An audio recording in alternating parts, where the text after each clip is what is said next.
Regional District CRD Representative Yeah. Steve Forsythe here, Your Worship. Yeah, people from the regional district, Downtown Association, welcome each and every one of you. Few former council members here, welcome to you all. It's my honor to acknowledge that we are gathered in the William Lake Swapnik People's territory, thanks to the chief, elders, the nation, to allowing us to do the business. There's no question, there was no meeting tonight, and we have to call the meeting a special meeting. My phone was ringing off the hook. You people must have been thinking I had a 4-day off. I didn't. I don't think there was a 10-minute when my phone didn't ring, either with the video or with the email or the message or the phone call. That is a true statement. And that is not what this council is for. This council is to protect each and every one of you. This council elected by you to serve you in the best of our ability. As you can see, 3 of us are here. Councillor Delaney, Councillor Flashfuller, and Councillor Bain are through the Zoom, and you will hear them, you will watch them possibly whenever they're talking, and because more than 2 people are Zooming, so we have to have a special motion. We'll call the motion when time comes. I'm just letting everybody know. First of all, adoption of the agenda is online. On the table, please. So moved. Councillor Nelson, Councillor Moses, all in favor. Oppose, if any? Carried. Before we go to the discussion why we are gathered here, I'd like to have the motion to make the policy having no more than 2 people through the Zoom, because more than 2 people on the Zoom. I need a motion to move, please. So moved, Your Worship. Thank you, Councillor Nelson, Councillor Moses, all in favor? Now we are legal to have those 3 people online. Once again, it's my honor to call the meeting. There's lots of sentiments involved in tonight's discussion. I respectfully request each and every one of you, please be respectful to your neighbor, to the person. You may not agree with her or him, but respect your views, their thoughts. We all had our ideology, how we wanted to work, how we work. I will make a one blanket statement. Today only, in the last half an hour or an hour, as I was in the office, I received 5 or 6 emails. People are very good suggesting what we should do, what we should not do. And I respect them. I try to call most of them except the last email. Then I also received the email this thick. It's all pictures. How their property was damaged. It is our job, the council job, mayor's office job, to respect each and every one of you, like I said, and try our best to protect your interest, whatever the shape and form you are. Somebody sent the email, and I called the person. I'll share with you this little philosophy. I told them, I am 100% on board to cure whoever need the cure. I'm 100% on. I'm only one board out of the 6 council member. I'll support to providing the cure who need the cure. If he does not want the cure, there's nothing for me to do. I'm willing to support any tax increase, any budget, anything to support who need the support, particularly in this issue. I take every issue on their each merit. Some of the people wrote the email, be tough, stand on your feet. I won't mention the name, but these are the notes came to us, to council. Some of the people said, be compassionate. I respect that too. It's up to the council. I'm not empowered to make those decisions. There are a number of discussions today, all day.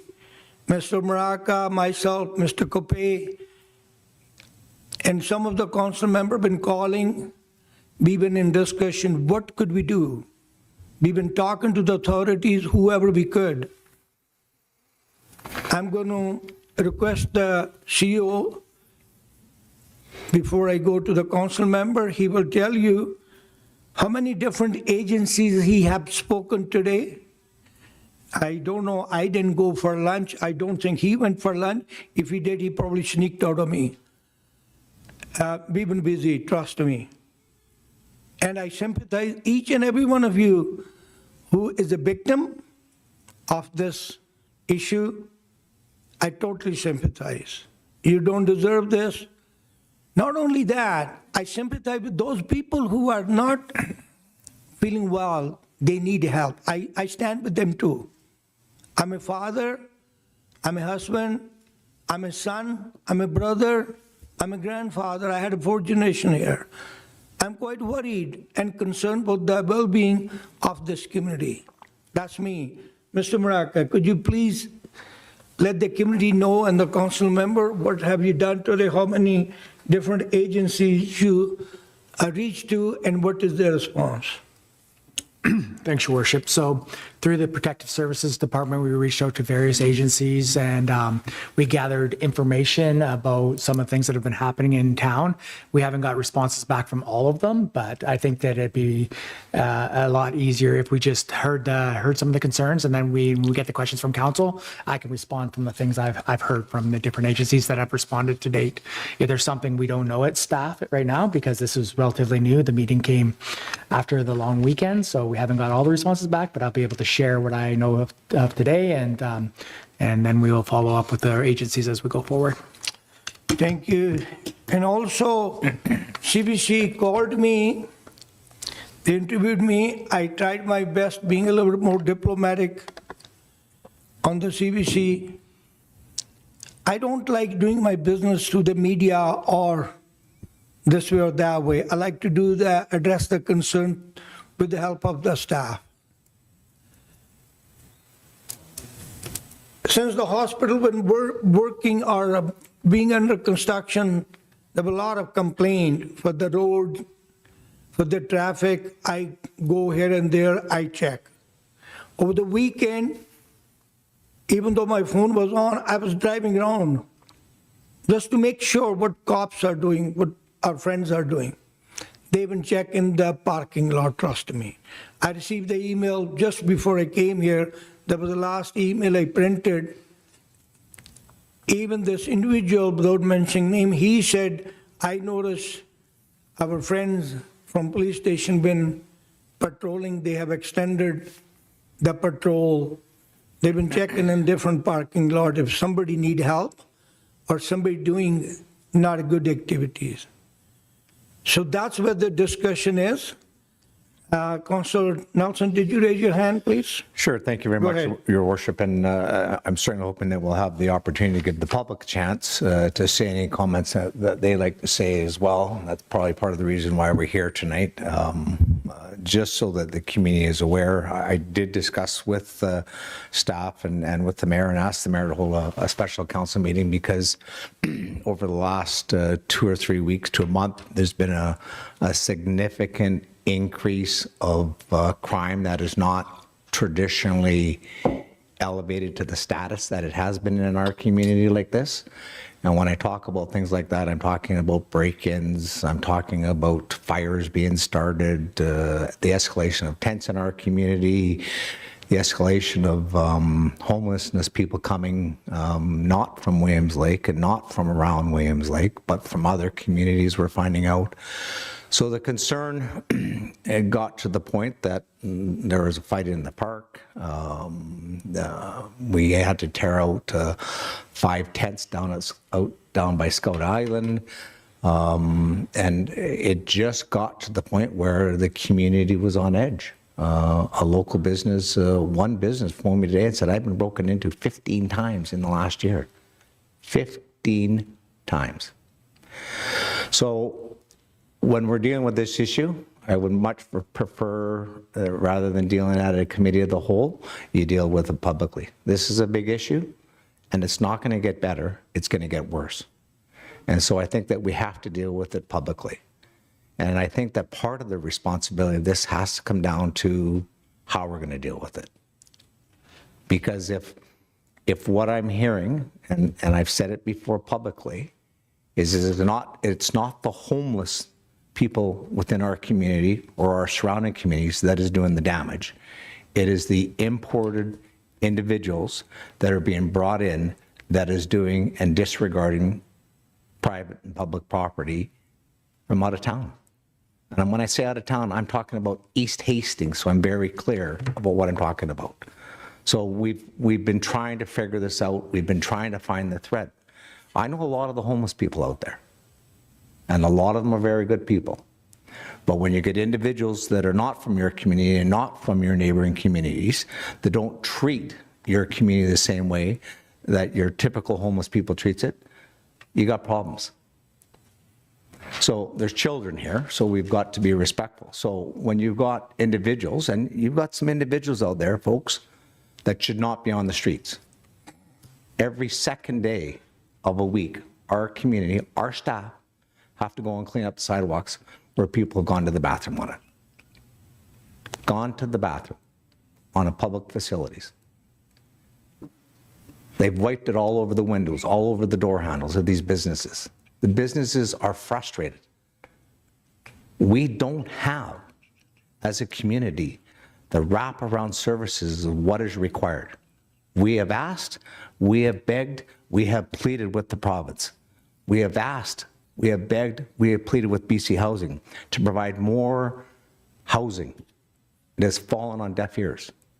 And then we find out as a community that larger communities from the Lower Mainland are shipping in people from East Hastings into Williams Lake when we're already burdened trying to find our own homeless people from our own community, the homes to live in, and we don't have them. So there's a bigger problem that's occurring here. And I'm not going to go behind closed doors and talk about it. I'll tell you exactly what's going on. And that's exactly what's happening. That's the thread that we're finding right now. So we've got some problems, and quite frankly, we want to be upfront with the community is that we know it's getting out of hand. The police also recognize it's getting out of hand. We had a fire. Well, I sent pictures to all council and staff today. A guy sent me 50 pictures where there was more stuff, more fires you could imagine. In behind Santronics, there's fires there all the time. They break into the garbage bins, throw the garbage that they don't take onto the back of the deck and light it on fire and leave.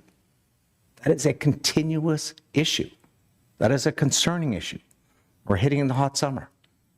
The summer has just started, and this has gone from 0 to 140 degrees. And the business community and the community is scared. There was a fight in the park the other day. A fight in the park, like, you know, we've got the police patrolling that right now, day in and day out.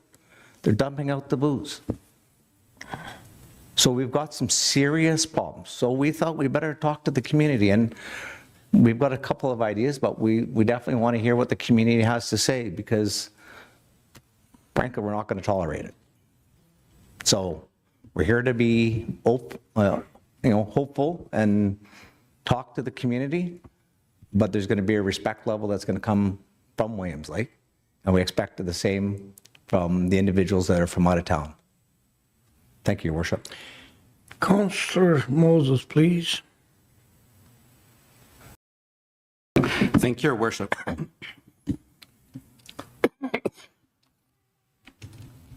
Yeah, this is a time where we're facing a lot of danger and crime and open drug use that we haven't been accustomed to in the past years. It's becoming a lot more bold and it's becoming a lot more common. And as my colleague said, it's bound to get worse before it gets better.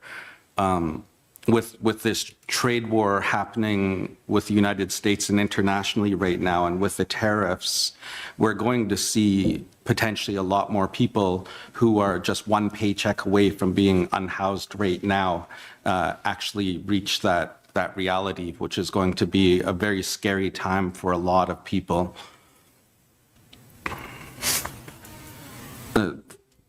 Fortunately, with meetings like this, we get to recognize the opportunity to be able to help people, to be able to help them in a time where they need assistance with getting housed, assistance with getting mental support helps, assistance with any addictions that they're suffering. We can use this as an opportunity to help people heal. This is perhaps the biggest opportunity that we have in a long time, where we should be standing up to help the organizations that are doing work on this on the ground every single day of the year. There's organizations like BGC, the Boys and Girls Club, CFS, the Caribou Friendship Society. There's the First Nations All Healing House, Denisekai. I could go on. There's a dozen organizations in town that help people who are going through these troubled times that we're seeing the unfortunate results of right now. And as leaders and as a community, we need to hold these organizations up, hold these heroes in our community up that are doing the work to help people. I have some ideas on how we can do this, and I'll bring those forward a little bit later as motions. I'm really looking forward to hearing some of the thoughts, the needs, and the aspirations of our community here tonight. Us as a council, we're here to advocate on your behalf. A lot of what's happening is unfortunately not in our control. You could say it's federal, you could say it's provincial, you could say it's Interior Health, RCMP. But wherever you want to point the fingers, we're here to advocate on your behalf, and we'll do our absolute best to make sure that the people who can provide us with these supports do. Thank you, Your Worship. Thank you. Before I go further, it's my honor to welcome Area D Director, Director Forsyth here, also in the audience. I haven't seen anybody else elected official if there. Yes, former council member, like I said, former Councilor Walter just walked in. Welcome. And if there's anybody I haven't seen, I'm sorry. I'll come to you, Councilor Nelson. Anything from Councilor Delaney or Councilor Flashfuller, please?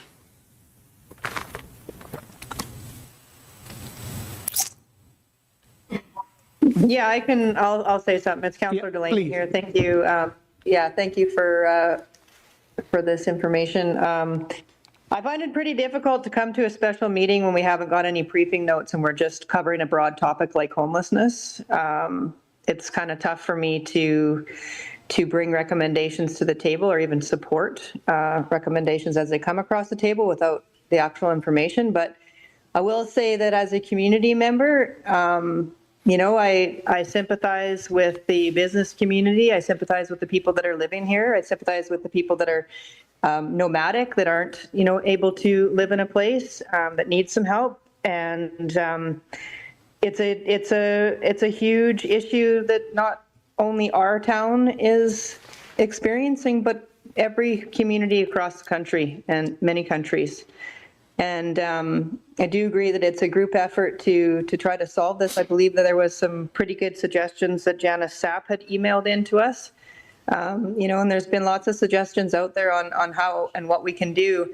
What I struggle with is that the how and what we can do is outside of the taxation and the mandate that we're delivered, that we're the essential services that we're here to provide as a city. And requiring those upper levels of support, requiring, more dollars coming into our community to build detox centers and to build more infrastructure to help care and house for people that are having a tough time. And I struggle with, with that bleeding into our municipal taxes. And I guess I would ask the community,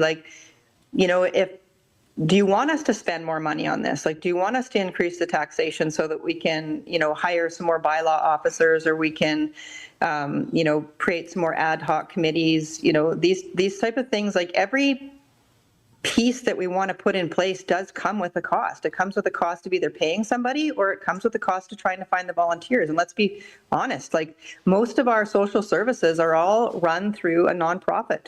I just recently read that we're losing some beds because they can't find people to run the program. I really still believe that it would be in good interest of this municipality to create a data system and start tracking it. I understand we have 911, and we talked about this the other couple meetings ago, but to make a call to 911 takes time. I think, Dawson Road Maintenance, I'll use their website as an example. That you can get on their app, you can put a picture in, you can report your concern or whatever, and boom, it's in there, it's all tracked, it's all put forward, and that's, a lot of times how they decide where they're going to be putting some money or putting people out to help. And I think that it might be worthwhile for us to either continue to lean on the comments and concerns that we have through bylaw to collect some of this information, but we need data. We need to be sending that data to our provincial partners and say, look, this is what we're dealing with. This is what the costs are. We really need some support in our community. I don't agree with, other cities sending people here. I agree with Councillor Nelson. I've heard that multiple times, and I know I've had conversations with our CAO about it.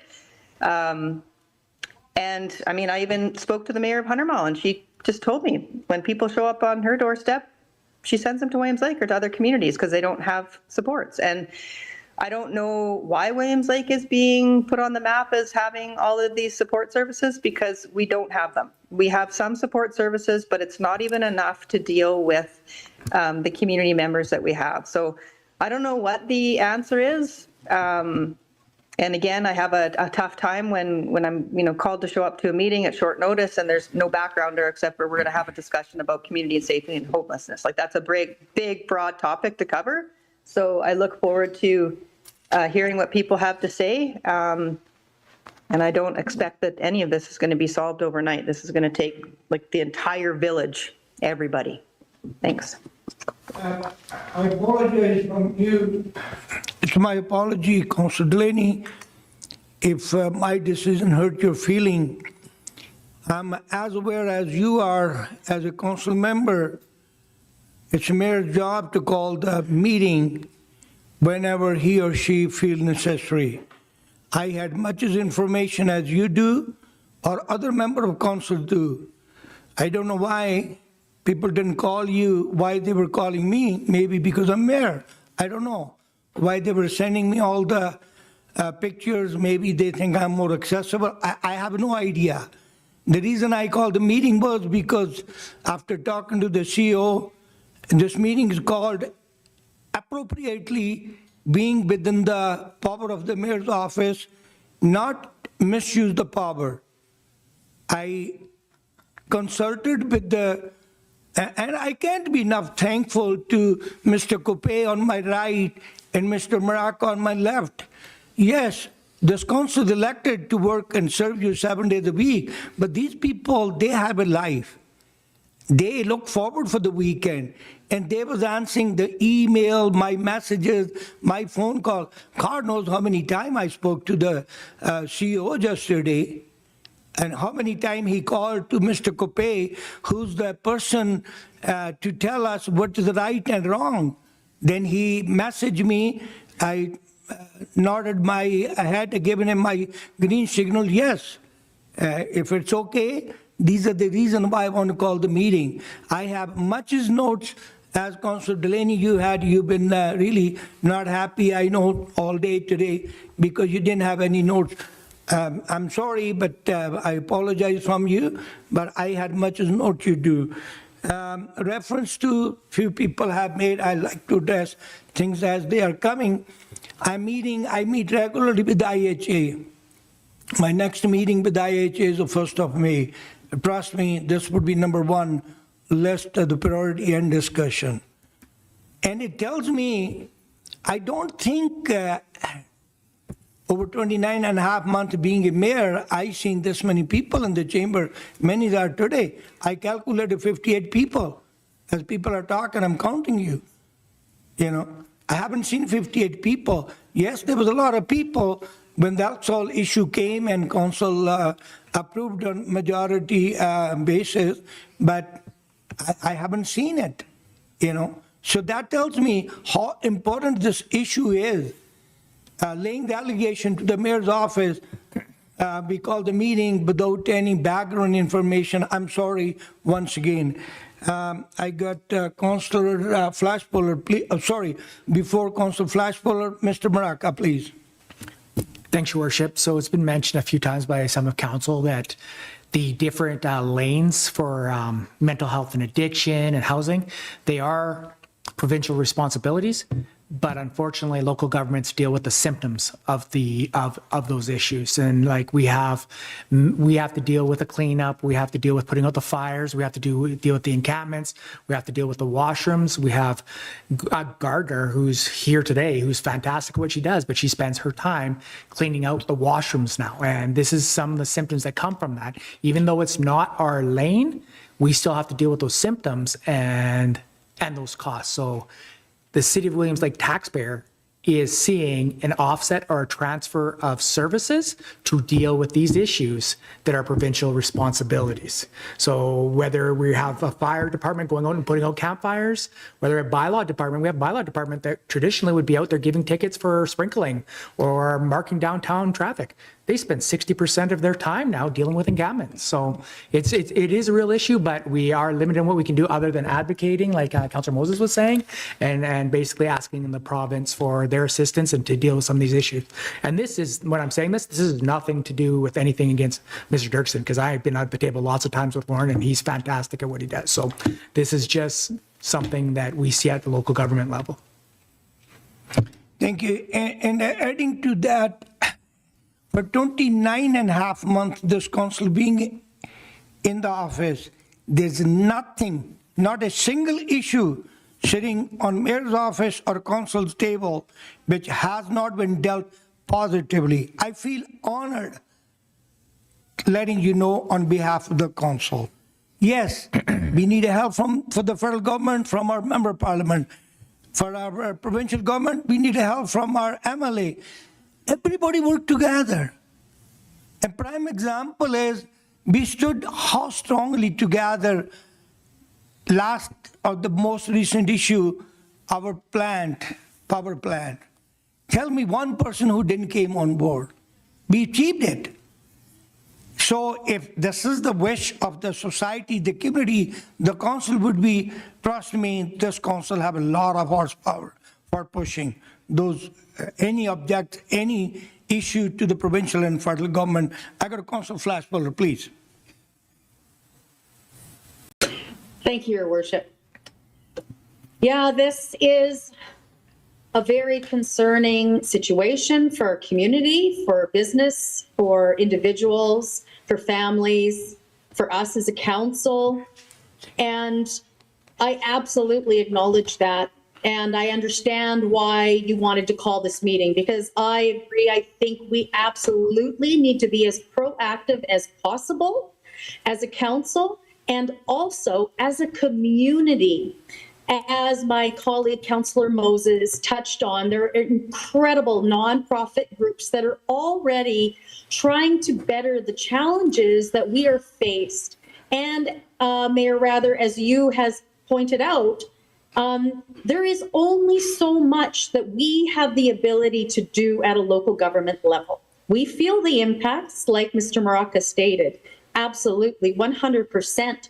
But we still only have so much power. And as much as we would love to fix this instantly for our community, because I care about this city, I care about this community, I don't like seeing those impacts. I don't like feeling safe. And these impacts are here, as I've stated in some of the other meetings that we've had, that we've been very intense and in regards to the having an emergency shelter for this community. I spoke strongly of why we should have it, because as this meeting points out, the impacts are going to be there. Everybody's feeling it. Businesses are feeling it. So if we don't take every tool that comes to us to try and manage the situation in a proactive way, we will be impacted. It will not just go away. So we have to try and work together. I think, some of the information or stuff that's been sent off, I'll read just one piece that came from one of the emails that we got today. And it was somebody recommending a solution-based, resolution to this. And what they said in it was this: the increasing visibility of homelessness and related safety concerns are understandably front of mind for many residents and businesses. That said, I believe it's important that we approach this challenge with a solutions-based mindset, one that brings the community together rather than deepen division.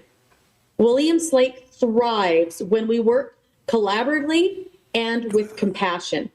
And I can't even think of saying it better than that, because I think we are that community. We do care. We all care. We care about our neighbors. We care about the people that are on the street.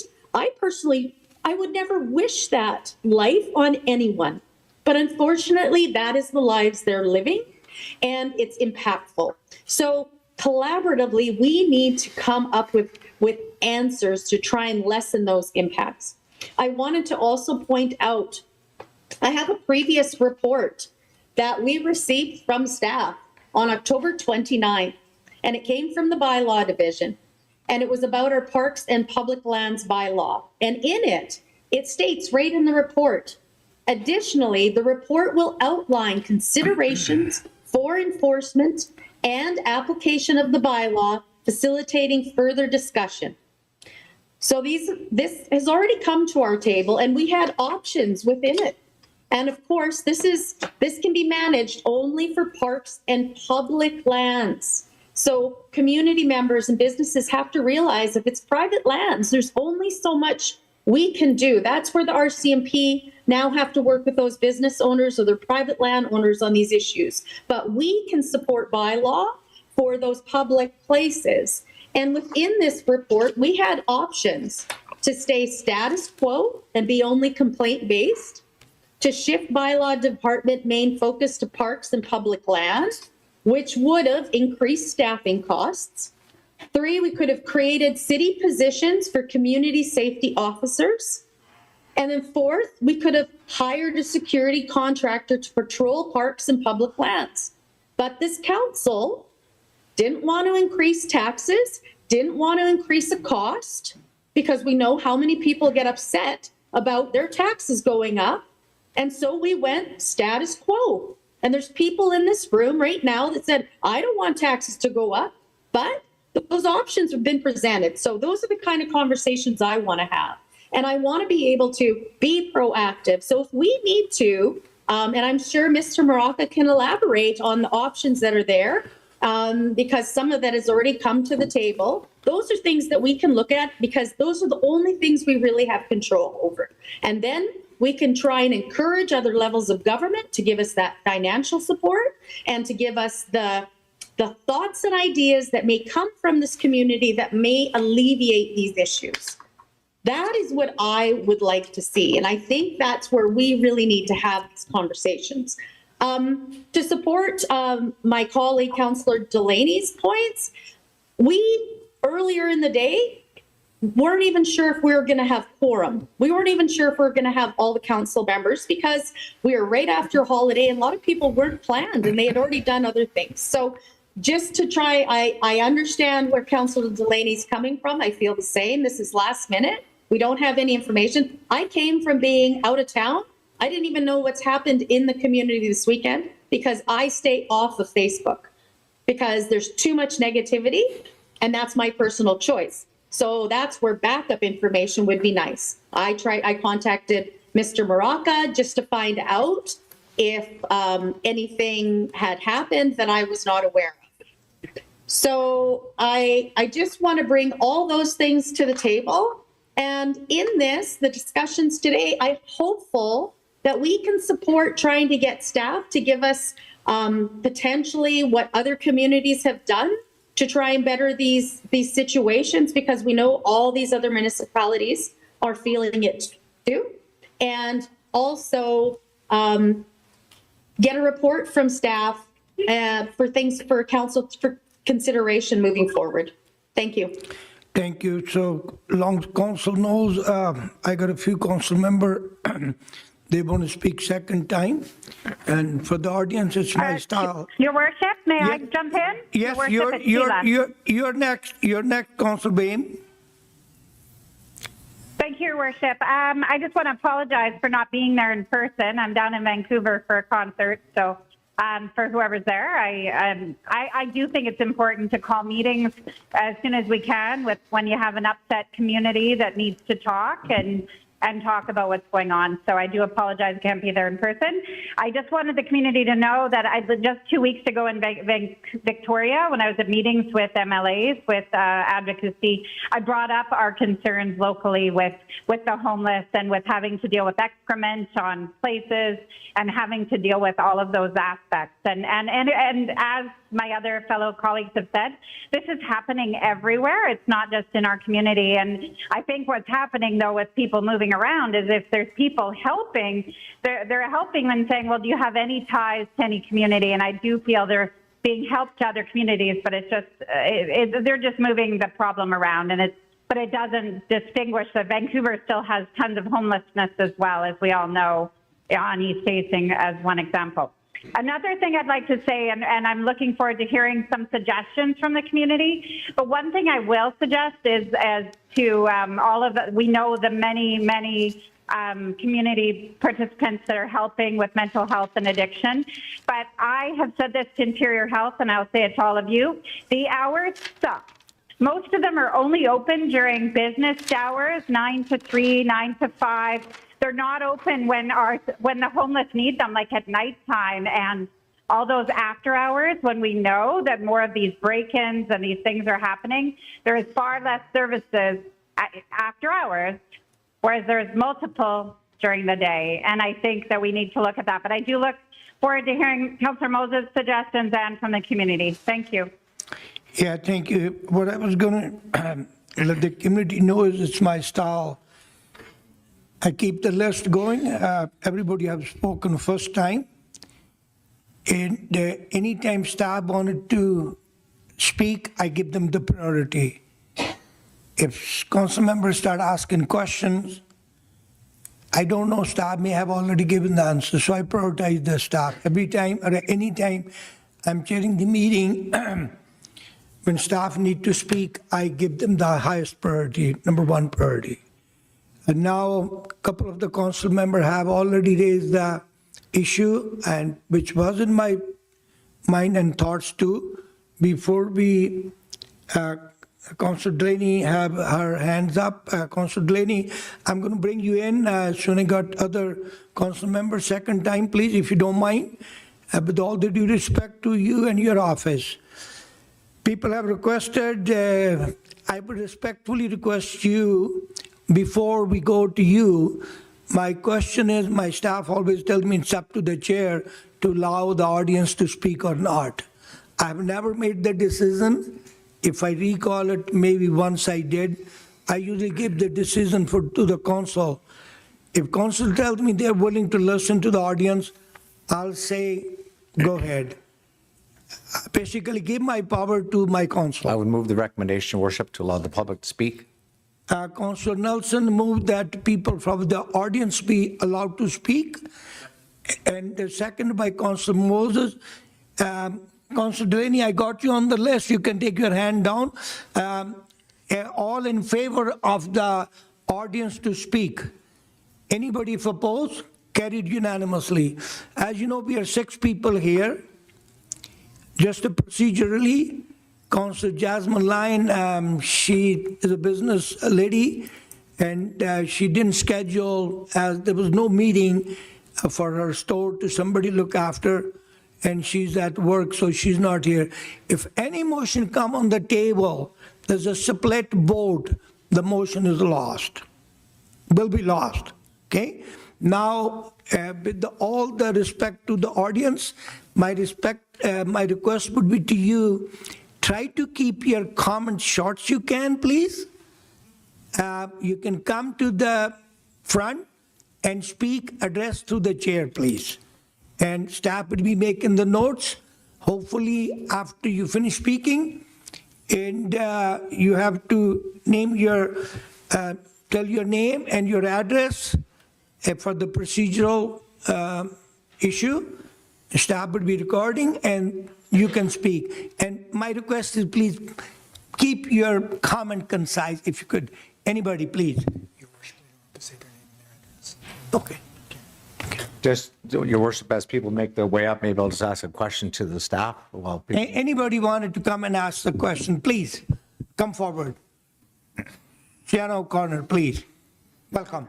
Hi, I stated my address. It doesn't matter. Your name is good enough. Hi, my name's Sienna O'Connor. I spoke to council in committee of the whole meeting previously, but Mr. Nelson was not in attendance and did not read the information presented, so I will read it. Could you speak to the microphone, please, for the sake of the community, please? You can bend it down, Sienna. Bend it down a little bit. The microphone. Yeah, thank you. I'm just reiterating some information that Mr. Nelson was not present to hear in the previous time I spoke to council. Sorry, give me a second. Alongside my original request for a safe consumption site to be considered, I also would like to see public washrooms be made more accessible and widely available, as other communities have done in BC. Put more garbage cans around town that are easily accessible, more sharp spins in public bathrooms and areas, and public use fire pits for winter use, as well as corresponding fire safety stations, such as keeping shovels and bucket stations on hand with sand or water, and making sure pits are lined to prevent fires from escaping, and look into building some temporary solar panel warming huts, such as the ones in Winnipeg and Edmonton. If any of you attended the showing of The Meaning of Empathy in town, this might be familiar to you, but safe spaces for those that struggle with alcohol addiction and an alcohol exchange program would also be worth looking into for our community. But at the end of the day, one thing I would like to point out is that these meetings never actually consider the wishes of those that it affects the most. Why aren't we asking the houseless folks? Seeing as they're the ones affected. Another issue that comes up time and time again is graffiti, so let's make some spaces in town for that. Art is human nature, so let's work together towards solutions instead of away from problems. Not everything has to be a matter for your pitchforks. Cook's Gem. Thank you. Thank you. Anybody else, please? Hi, my name is Melissa Coates. I just had a couple thoughts about this issue because it really concerned me online, and I've never come to a meeting, but today this was so concerning I decided to come, even if it was last minute. So a couple thoughts I had were, can we have like a moratorium on sending people here without a safety plan in place? I kind of agree with Angie Delaney about maybe we should start documenting and start tracking people so we know who's here. Other thoughts I had is, because our supports are limited to people that are already in need in our community, that live here, that are already needing these supports, I find it hard to give these supports to others that just get dropped off by other cities. It's really concerning to me. So those are some of the issues I was wondering you guys could look into. I know that you didn't have responses from all the places you reached out to, but can you have, and could there be a curfew? If you're homeless, there's a curfew, things like that. I know that we don't want taxes to go up as well, but if we're using all of our bodies to deal with this anyway, we're still paying for it. The money's still being spent. It's just not going where we wanted it to go. It's just getting used up in these areas. So those are some of the issues I was thinking. And I guess I feel if this is going to be put on Williams Lake to pay for, is there no way we can reach out to the government to support federally? Then they should be providing us help for these people and the people that are here already struggling, because I don't think the Boys and Girls Club can manage it all. I don't think that the facilities and what we have available is maxed. So again, that's not really going to help the people that are getting dropped off, bussed off every day. So these are the concerns I had. Thank you. Appreciate it. Thank you.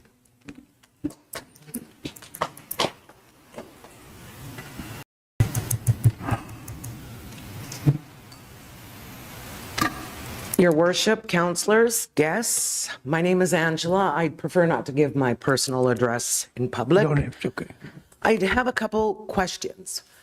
I think for every problem, prior to finding a solution, that we need to find out what the problem is.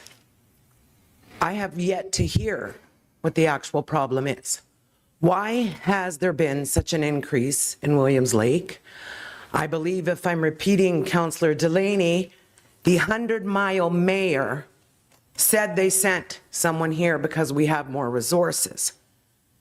Clearly, we don't have the resources. So can you imagine if 10 mayors from these surrounding areas are sending them here and we don't have the resources? Let's put more strain, not just financially, but on everything that we have here.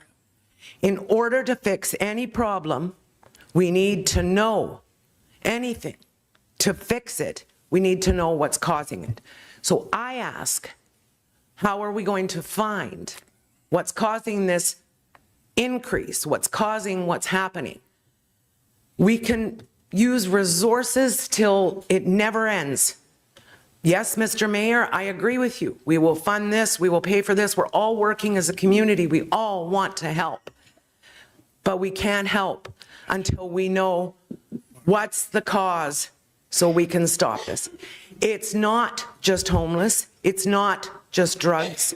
Is it financial? Is it no food? Is it illnesses? What happened years ago when we had facilities to help for certain illnesses? What has caused it? Is it our provincial government? Is it our federal? What I would like to see is, and I'm asking the council, your worship, have we reached out to communities that they've seen a decrease? Why? What are they doing? What's causing it? Why are we increasing this population here? And yes, because it is already adding a strain, not just on taxpayers, business owners, insurances, everything else. The strain is already there. We have families that are afraid to walk out in the evenings. We have people that are afraid to go to work in the evenings. So before we start looking at, let's bring this in, let's bring this, let's increase taxes, let's increase this, we really need to know what's causing it. Our city staff is maxed out.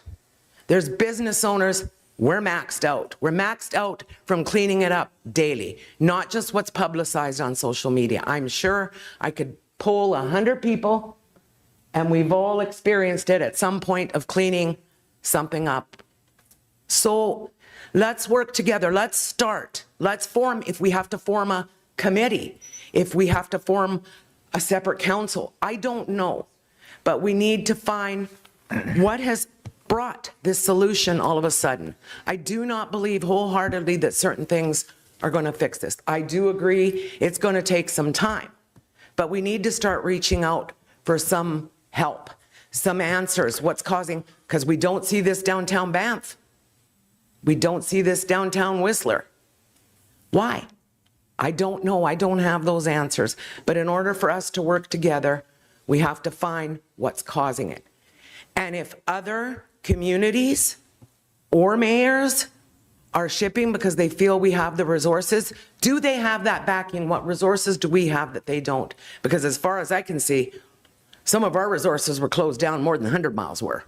And I'm sorry I took that little bit of a after what Council Delaney said, that a mayor said that they sent down because we have the resources, when I feel our community is drained right now with our resources. We're all drained. So let's see what we can come up with a solution, what the problem, what's been causing it, and then we can all start working together, community, council, city, everyone in a whole, to help solve this. Thank you, everyone. Thank you very much, Angie, and really appreciate your thoughts. Mr. Maraca, please. Thanks, Your Worship. So just a little bit of clarity on there. I know that Councillor Delaney may have mentioned that about 100 Mile. We have to be real careful to say that the mayor herself sent somebody here. Just, that was the comment made, but that's alleged, and we can't really put that on Mayor Pickney that she drove somebody up here in a cab. Like, it definitely could have happened, and it could have been that way, but I just want to be real careful. It's not Mayor Pickney, and she's being... Just She's a good colleague, good friend. We sit together, right against each other, or next to each other, rather. The regional district board, she's very helpful, very much open mind regionally. There are lots to answer, a lot of questions, but I'm trying my best to make all the comment been made or ask anybody else, please. Can I ask just one question Please. of clarity, just while this young gentleman comes Yeah. forward? Yeah. A question to the CEO. Gary, it's been mentioned 2 or 3 different times now with regards to the, and frankly, that's one of the reasons why we're holding a public meeting, is because we know for a fact that we're getting people shipped in. And if you don't call it out publicly, it creates an even bigger situation. And that's part of the reason why we're holding a public meeting, is because, Gary, can we confirm publicly that we have a good sources of information now? Go ahead. Your Worship, to Councillor Nelson, we reached out to various agencies and we were gathering data. Multiple have confirmed that in speaking with the unhoused population, that they are saying that they have been bussed into Williams Lake from various areas, whether it be Kamloops, Prince George, Quesnel, 100 Mile, and the Lower Mainland. And that's on multiple agencies and on and multiple people. Thank you. Your Worship. Yeah, please. Just to elaborate, this is not a bus, like a Gibraltar bus, bringing people here. This is on occasion where there's social agencies that are bringing these individuals to our community. And in the past, there's always been that discussion about the urban legend of buses coming. And then we've checked into it, and it turns out to be an individual that may have ties to Williams Lake, whether they have an aunt that lives in Williams Lake, they'll get them closer to their aunt and stuff like that. And right now it's looking like there are a few coming in here, and we have to confirm if there's ties or not, but there is increased numbers, including a group of, I think it was a half dozen that tried to get space at the Hamilton that were from Vancouver just recently. I had a question to ask, but I'll hold my question, please. You've been waiting. Please. Thank you. My name is Riley Smith. I wrote a letter, and I'd like Yes. to read that letter. So dear Mayor and Council, I have heard that there's a meeting soon to discuss this unhoused folks of Williams Lake, and I hope that you'll take my voice as a proud resident of Williams Lake into consideration, and I hope this letter finds you well. I'm writing to express my concern for the well-being of the local unhoused folks and some of the damaging comments made on social media by council members. The stigmatization of these unhoused folks does nothing to lift them out of poverty or to help them get off the streets. As someone who works in the mental health field, I am concerned that the ongoing stigmatization and scandalization will simply serve to drive a bigger wedge between local residents and our unhoused populace, who is especially at risk of being dehumanized. In my opinion, being unhoused does not make you any less a part of the community of Williams Lake, and it certainly does not make someone any less worthy of being treated with decency, respect, and dignity. I have been disheartened by the continued unprofessional, immature, and callous behavior of these social media comments, and I think that this does not represent the professional interests of the town for people to berate folks who are unable to get back on their feet on their own. This does not reflect the values of the community I know, and I hold the municipality of Williams Lake in high esteem, knowing that we can do better to support those around us who are struggling and not to turn our backs nor a blind eye to those who are struggling. I think it goes against our fundamental human nature to not help those around us who are suffering.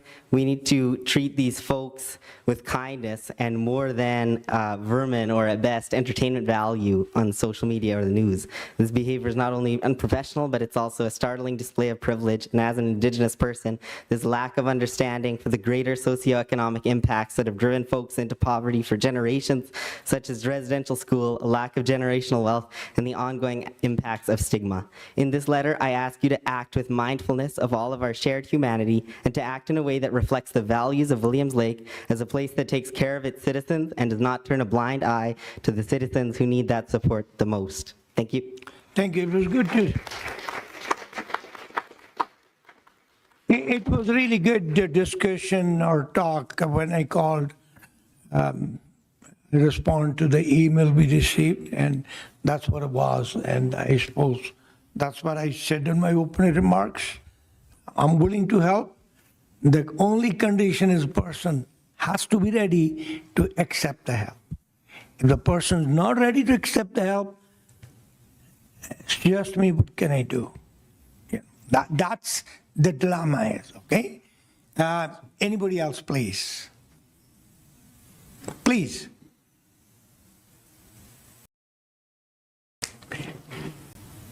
Hi, I'm Bev Goldstone.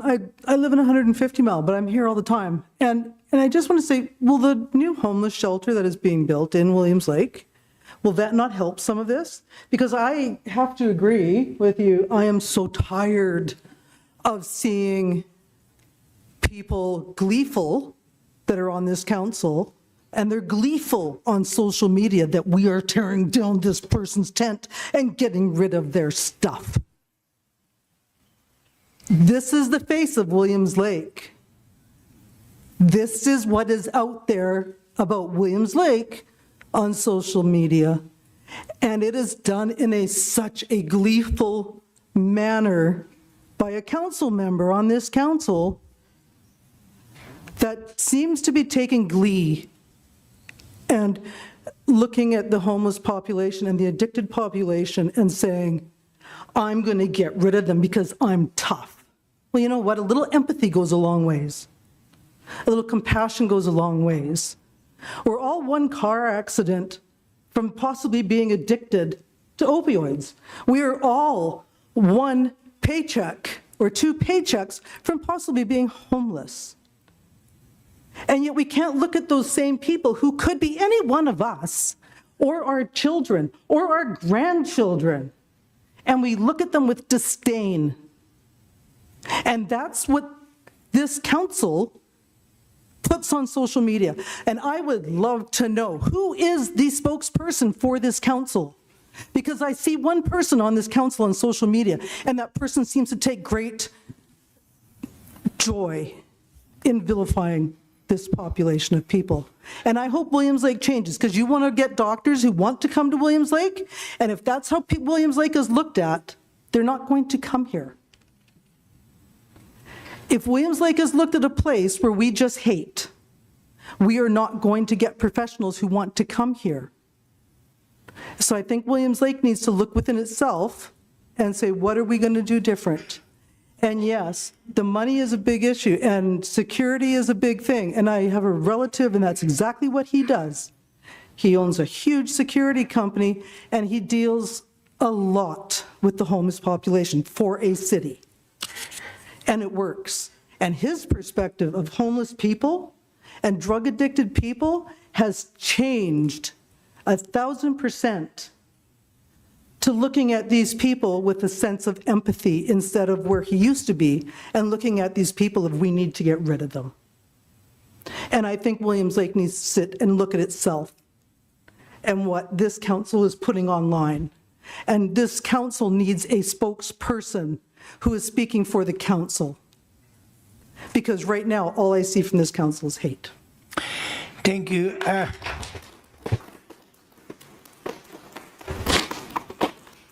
Your point is well taken, and my involvement with the City Hall, a little over 3.5 decades, it's been always the mayor, the spokesperson of the city. But, and I was also confirmed by the council that I will be the spokesperson for the city. Being said that, it doesn't stop any council member, he or she, they wanted to do whatever they wanted to do. I'm an immigrant for 51 years in this community. I was the first person from my family to migrate to this community. I chose this community. There was a reason, there's still a reason. I don't think anybody can move me from here. I love this community so much. But being said that, the Constitution, I did not prepare. There's a right to speech, right to move freely in Canada. is given by the Constitution. I didn't do that. My point is, I cannot tell what council member can do or cannot do. Then it would be dictatorship. I don't do it. The majority, most of the council members are present. I never even talk to anybody before the council meeting. I might talk to them after to help them, to guide them, to give them the information if they choose to. I don't. We all, 7 of us, are elected for, I know, everybody's elected at their own merit, at their own umbrella. Nobody is elected on the council under my umbrella, or likewise, I did not get elected under anybody else's umbrella. So I hope I answer your question. Mr. Maraca, please.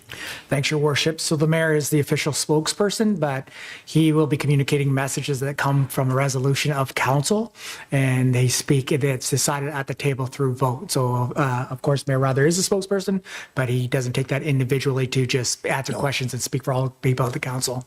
And if you're looking for anywhere to gather any kind of information, you look for information on our city website or through our press release. You don't go to Ask It, you don't go to Speak Up, you don't go to Area Updates, you don't go to any of these other places that are on the social media if you're looking for the official position of city staff or the council through resolution. I do follow the social media, not 100%. I don't have time. I do so much volunteer work in the community, most of you know, and with my involvement, I'm happy to run the mayor's office in best of my ability. I do check here and there as time permits me, but not 100%. So I stand to be corrected on that issue, okay? Anybody else, please? Please. Before I lose my nerve, Sherry Wall here in Williams Lake. I just want to speak, I guess, to a few things. As far as the social media, I moved up from the Okanagan. I still follow a lot of community pages, and to say that counselors or people of influence don't share what happens in the community, I believe that to be false, because I see it everywhere. And the problem that we are facing is everywhere. I actually like seeing it on Facebook in some regard, because for my friends that I might meet with kids, maybe to go down to Scout Island is not the place to go.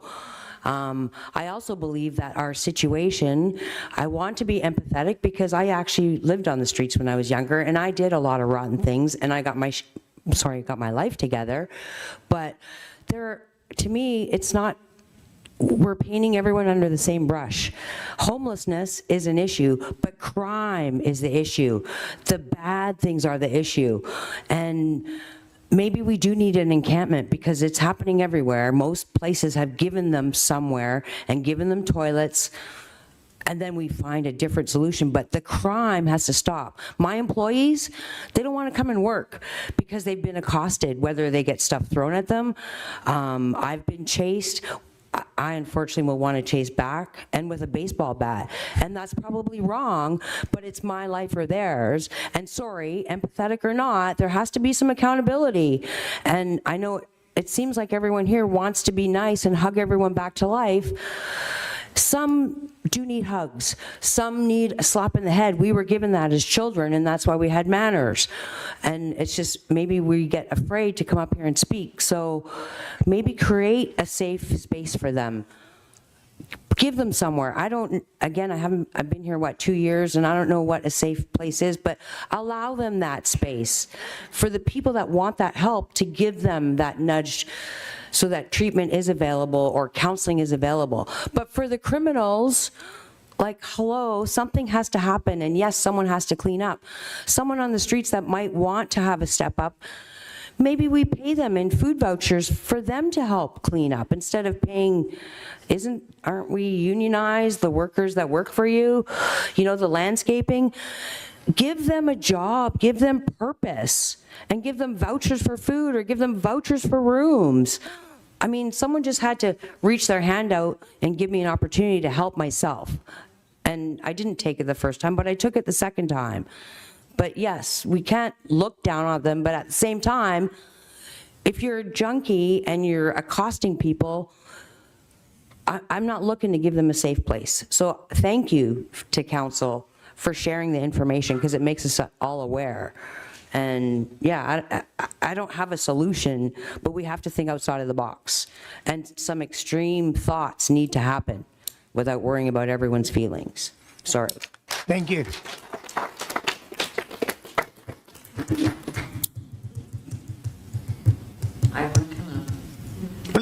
Please, Gabby. Okay, I can normally, I'm Gabby Yeah, Maltz. Thank you. No. I live here in Williams Lake. And the reason I get really involved also is because it's normally either Surrender or Scott Nelson that brings it to everybody's attention that we live here. And what blew my mind was the first thing when the warming station was in the pool where the kids are. I have a granddaughter. You know what? Like, that is not appropriate.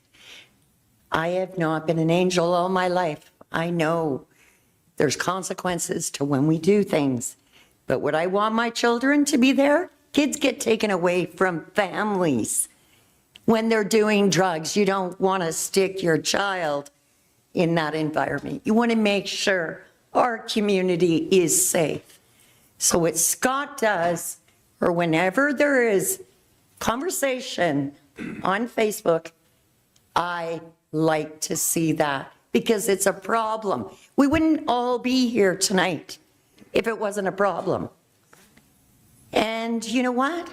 Thank you, Scott. Thank you. Surrender. Because I also read, and it might have been the same, about putting them in a, you know, like a fenced area. Like they could have their little tents and let them have some garbage cans and take care of it. Because I hear those homeless shelters are not full every night because they choose not to go and follow the rules. How long can we enable these people? It's like, here's drugs. They have to help themselves, but I would love to see more services, more counseling, more treatment centers. That's what we need, but that needs to come from the government. And God, I pray conservatives get in so we can get a chance to change and take this drug, sorry, almost swore, crap away. We have mental health. We need services. I talk to many people. I have done some really crappy shit. Oops, sorry. Sorry. Yeah, and you know, I run into people and I ask them, what do you want? What is your thing that you want? They want services. They want a treatment center. They want counselors to go talk to.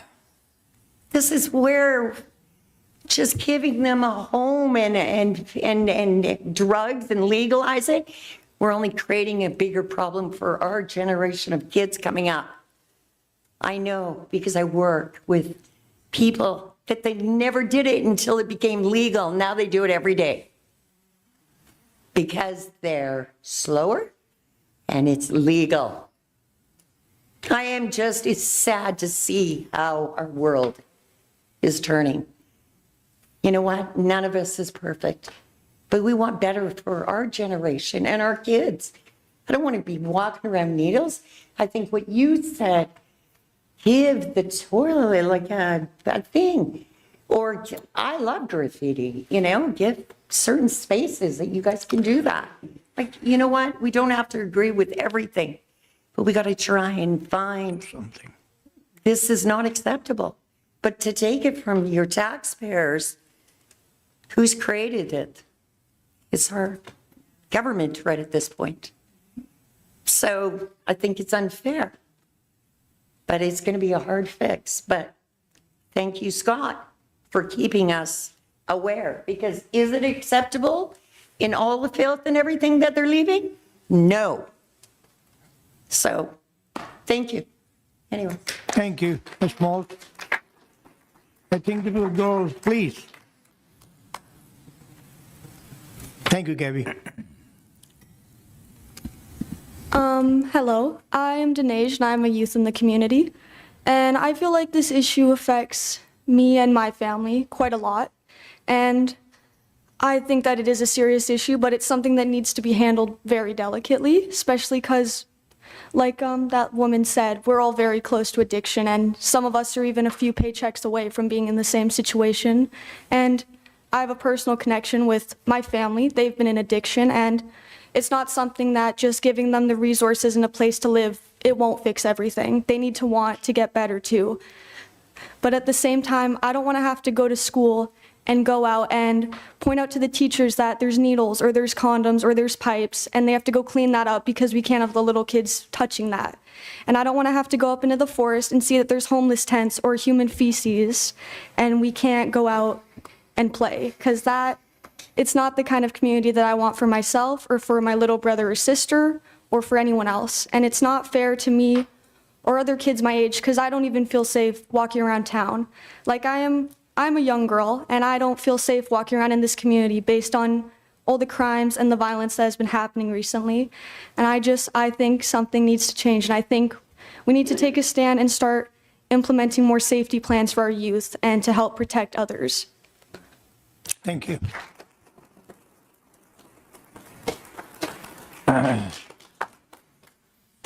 Please.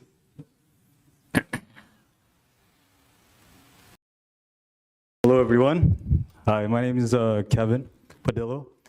I'm not a resident of Williams Lake. I'm from Quesnel, but I see this post on Facebook, and I decided to drive here. I want to acknowledge everyone and all the hard work that everyone has been doing, especially yourself and all the council members, and all the words and emotions going on in the room. I understand it's a tough situation. I'm coming from a different point of view. I've traveled to different cities. I'm from Calgary, went to Miami, lived in New York, lived in Vancouver, and all these different areas in Los Angeles. And all these different cities, they've all had this issue. There's a homeless issue, and there's crime and gangs, drugs in all these different areas. Not one is not special than the other. They all have the same level of issue. And there's many different ways to attack and solve this problem. I'm not a major expert in this, but I come from a security background. I have a security business called Warrior Security. And there's many different levels, and living in BC, I've learned this, that, it's one, we could start in the home, leading our kids from the home, where we show that we give our children good parenting, just like some of these parents have said, discipline, using an iron fist if needed. I had that same thing happen to me with my own dad. And I've also noticed that BC has a lot of single families. There's a lot of single moms or people that have a single parenting, which causes an issue because there's a lack of a father. There's no dad to give that discipline. So it's up to the mom to give that discipline. And I acknowledge all the hard work that's going on there. But there's also different levels where you could attack crime. There could be RCMP doing drug raids, and I know that's all happening, arresting drug dealers, all the drugs and gangs from the lower mainland. Then there's also the surface level, where there could be security guards patrolling the area, community officers watching these areas. There's so many different areas where you could have solutions. But what I have found personally, and this is what I have noticed, is that the biggest change where I've seen is where men are building each other up. Men are giving each other leadership and structure. Most of these homeless people, I acknowledge some of them are women, and I understand that, but many of them are men. They come from single families and homes, and they don't have that structure, that leadership. No one's disciplining them. No one's telling them no. And they're just going around with their friends and gangs doing drugs, and they think it's okay, and doing graffiti. And there's no leadership, because that's the same thing that happened to me. I spent 8 years of my life in prison, so I know what that's like. I didn't have a father that had strong leadership in my life until now, and he's leading me now. Another thing that I've found is God. Whether someone believes in God or not, I know there's different beliefs and religions. I'm a Christian, but I have found that there's a lot, when there's God in the home, there's structure, there's leadership, there's fear of like, oh man, I'm gonna go to hell if I do something wrong. Thirdly, there's leadership. There's, leadership skill building where men are able to build their leadership skills in a structured way where it's not damaging to people and families and women and all these different things. Lastly, I'm a boxer, so I train in Two Rivers in Quesnel, and I've trained doing boxing here in Williams Lake. And I found that when there are people, men or women, they're involved in sport and competition, they're able to build themselves up in a competitive way. So, these are different ways to build each other up, and whether this is, relevant to you, this is what I've found. Lastly, if there is any need of any security, I'm happy to talk to the council of any kind of security for the town, of the city. I'm happy to discuss this. We could discuss offline, and we could go from there. But this is what I had to share.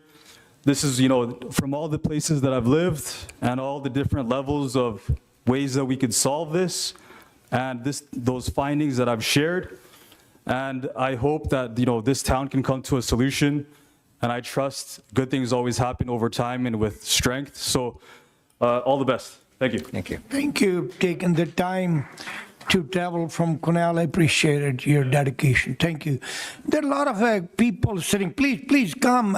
They haven't spoken. I'd like to hear from them, especially in the back seats. Try to, no, there's nobody behind you, but please. My name is Jeff. I've sat in your seat. I understand and remember the difficulty of some of these problems.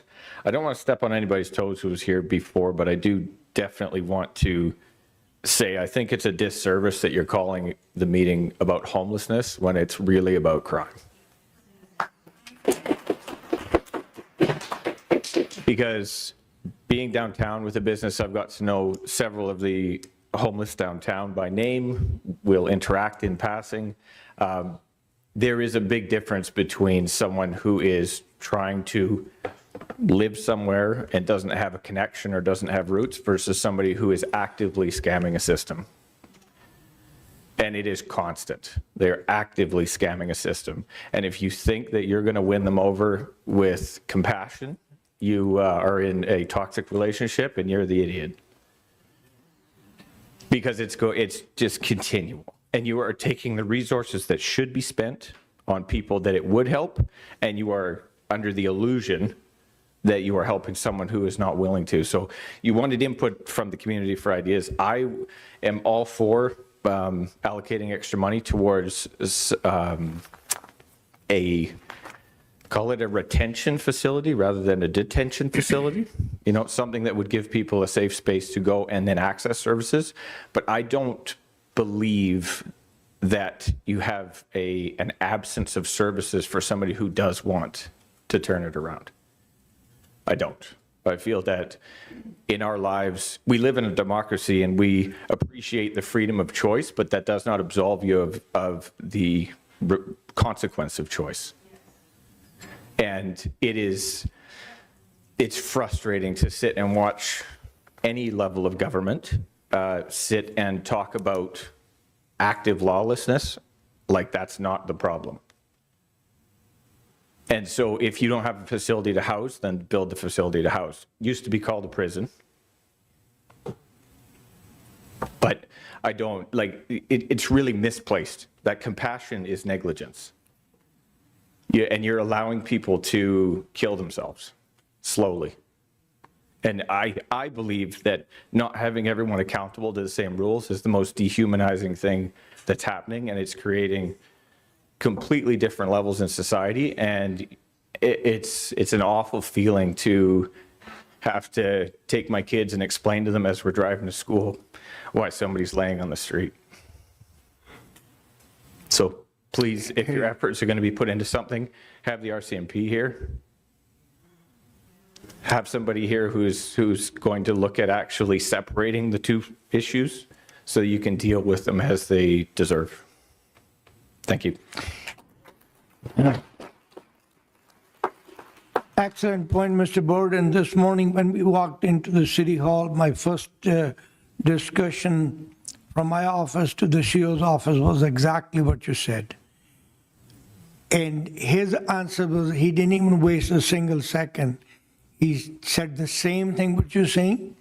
He said, it's a drug. And RCMP, our police department, is focusing busting the drug. Do you want the window break-in looked after, or you want the big drug house busted? Which one you wanted to do? We had a numerous discussions. Anyway, after the discussion, the idea was, let's hear from the community. You are the people going to empower me and my council, our council. You're going to give them idea, and I'm sure every council member are making the notes, I'm making notes, staff is making notes, and definitely, hopefully, something would come out of this. Please. Hello, my name is Michelle. Denej is my daughter. I guess I just want to piggyback off of, it's a crime thing, right? I was unhoused previously in my life, and there are no consequences. And I know that this is a provincial thing, it's a federal thing, but to witness open air drug use, to explain to my children what people are doing in the bus stall at 3 o'clock in the afternoon, that's not a conversation I want to have with my 6-year-old. And that's what's so upsetting to me. And my kids having to clean up drugs at school, going to their teachers, outside of where I work. It's absolutely no consequences. The police can walk right by and there's nothing you can do. I understand safe injection site, great, keep it there.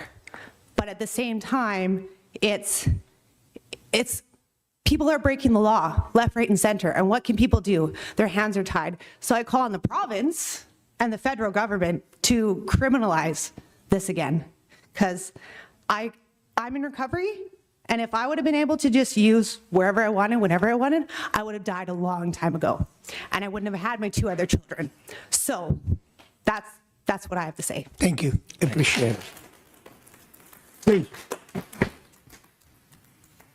Thanks, Your Worship. So in BC, last year, it is not decriminalized anymore. There's only certain areas that you can use substances. That is in your house, that is in an interior health facility, or that is in your in an encampment that's been designated by bylaw by the City of Williams Lake. So to say that the use of drugs is allowed out there, it's not.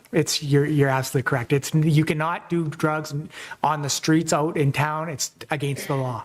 But they are. Yeah. So, and that is exactly. So what happens with that is the RCMP they prioritize what they have to deal with and stuff like that. Please. But it's no different than public intoxication. You could see them going through the parks. You can see them dumping out alcohol and stuff like that. They are focusing and trying to do it. It's just so prevalent. They know what they have to do. They're trying to do their best. But it's just like everything else. You could have extra members that just focus on that sort of stuff, and they have the tools that they're allowed to do with it. But I think it's just something that the direction has to be turned for them to be able to start doing that. More members, more staffing to do enforcement. We're out there, we're doing education all the time. That happens. But I guess my point is not to say it's condoned what they're doing. It's saying that it's not condoned. It's against the law. They can't be out there using drugs.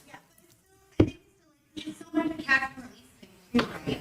And that's what's so frustrating, because I know me as a taxpayer, I would be willing to pay more tax if there was actually consequences for what's going on in our city. Mm-hmm. If that meant more people on the streets, arresting people, because I have been arrested many, many years ago for the same thing.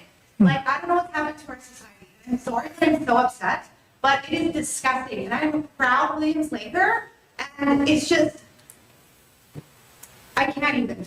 Thank you. Yeah, thanks, Your Worship. So the RCP and I had a conversation today about that, and it's like we just reminisced about the fact that when we were all young and we'd go to our push parties and stuff like that, the police would come over, they'd grab our alcohol and dump it out and stuff like that. They're trying to get to that point, but they are getting like 25 to 50 calls yesterday dealing with other issues that when they triage, they can't be in the downtown core grabbing a small little vial of crack cocaine and dispose of it. They will do that in like when they have the time and they have the members available, but it's just so much of it. Do you know what I mean? And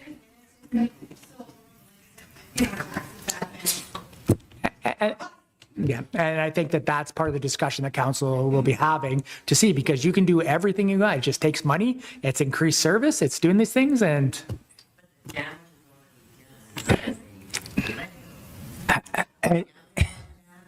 We'll try to, go back to it. Thank you, folks. I'll appreciate it if you could come to the podium.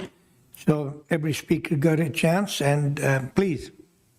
Hi, I'm Tyler Kirkland. I was not planning on coming up at all, but I am the product of a drug addict. My dad was homeless for more than 20 years as I was growing up, and he passed away from his addiction 9 years ago.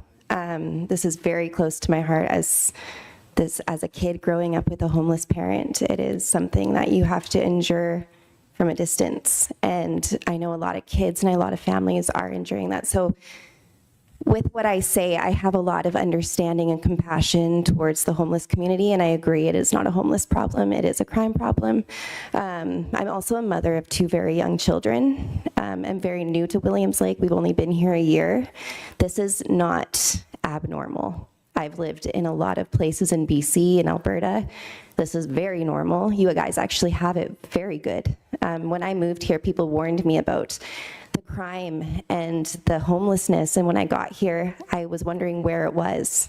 And yes, there has been an influx in the last couple of months, and when we first moved here, there was a fire. But in comparison to the other cities and towns and small towns that I've lived in, you guys actually have it really great, and your council and your local government is catching it really quickly. And so I just wanted to give that as like a different perspective and encouragement that like even though there's going to be like hardship and pain in it, there's conversation happening. And I did not see that. I wasn't aware of conversations happening in the other towns I was living in. They were just kind of like putting it to the side and hiding it from the community. So it was just something that wasn't talked about where you didn't have a voice. So this is something really great for me to see as a newcomer to the town. And yeah, one thing I would like to say though is the priority of young families in town needs to be higher. We need to be more cautious towards the safety for our children of all ages. I can't walk or let my 5-year-old walk to the bathroom in the park, which is what, 20 steps from the bench that's closest to the bathroom by herself, because I'm worried that someone might be in there shooting up. And that for me is worrisome. So yeah, and then the pool warming shelter thing that's already been talked about, but I've got many concerns as a young mom with children who have also got compassion for the homeless, because I make sure I instill that in them. But also I don't want to be an enabler, and I don't think anybody here should be an enabler either, and I think for the most part everyone understands that. I was sitting in the back and I was very disappointed in the people who are attending here. They're wanting to be heard, but when someone else who is speaking and they don't agree with them, they are snickering and laughing. I think they need to give their heads a shake and know that everyone here is able to speak their mind, and they need to listen respectfully if they want to be listened to as well. So anyways, thank you. Thank you. Appreciate it. And that's what I started the meeting, let's be respectful to each other. That's exactly what I said. I may not like somebody's view, somebody may not like my view. But let's hear everybody, let's respect. We're getting quite a few ideas, and please, I wanted to hear if you had an idea, watching the time, we've been already an hour and a half on this subject. If you had something new, some solution, please come forward and let your council know what you think should work, please. Hi, I'm Judy, and my husband and I have lived here for about 35 years. We love Williams Lake. We have kids, we have grandkids, we have great-grandkids that live here, and I fear for them now. I fear for me as a senior. I went just down to one of the stores here in town, and I get out of my car and I look down the alley, and there's somebody smoking one of those clear pipes. I'm assuming that's crack. I don't know. And it scared me. I went back in my car and I phoned the police and I said, this is going on. And they said, I told them where. I told them there were 4 people there doing it. I said, while I'm standing here, there's 2 more gentlemen that have just walked in to join them. I said, oh, wait, now there's a woman that has gone in to join them. And he goes, yeah, well, we'll try to get somebody down there. And I said, don't you want us to phone and let you know that this is going on? And he said, well, yeah, but we may not have somebody able to come down and check on it. I, as a taxpayer, I'd be willing to pay more for police force.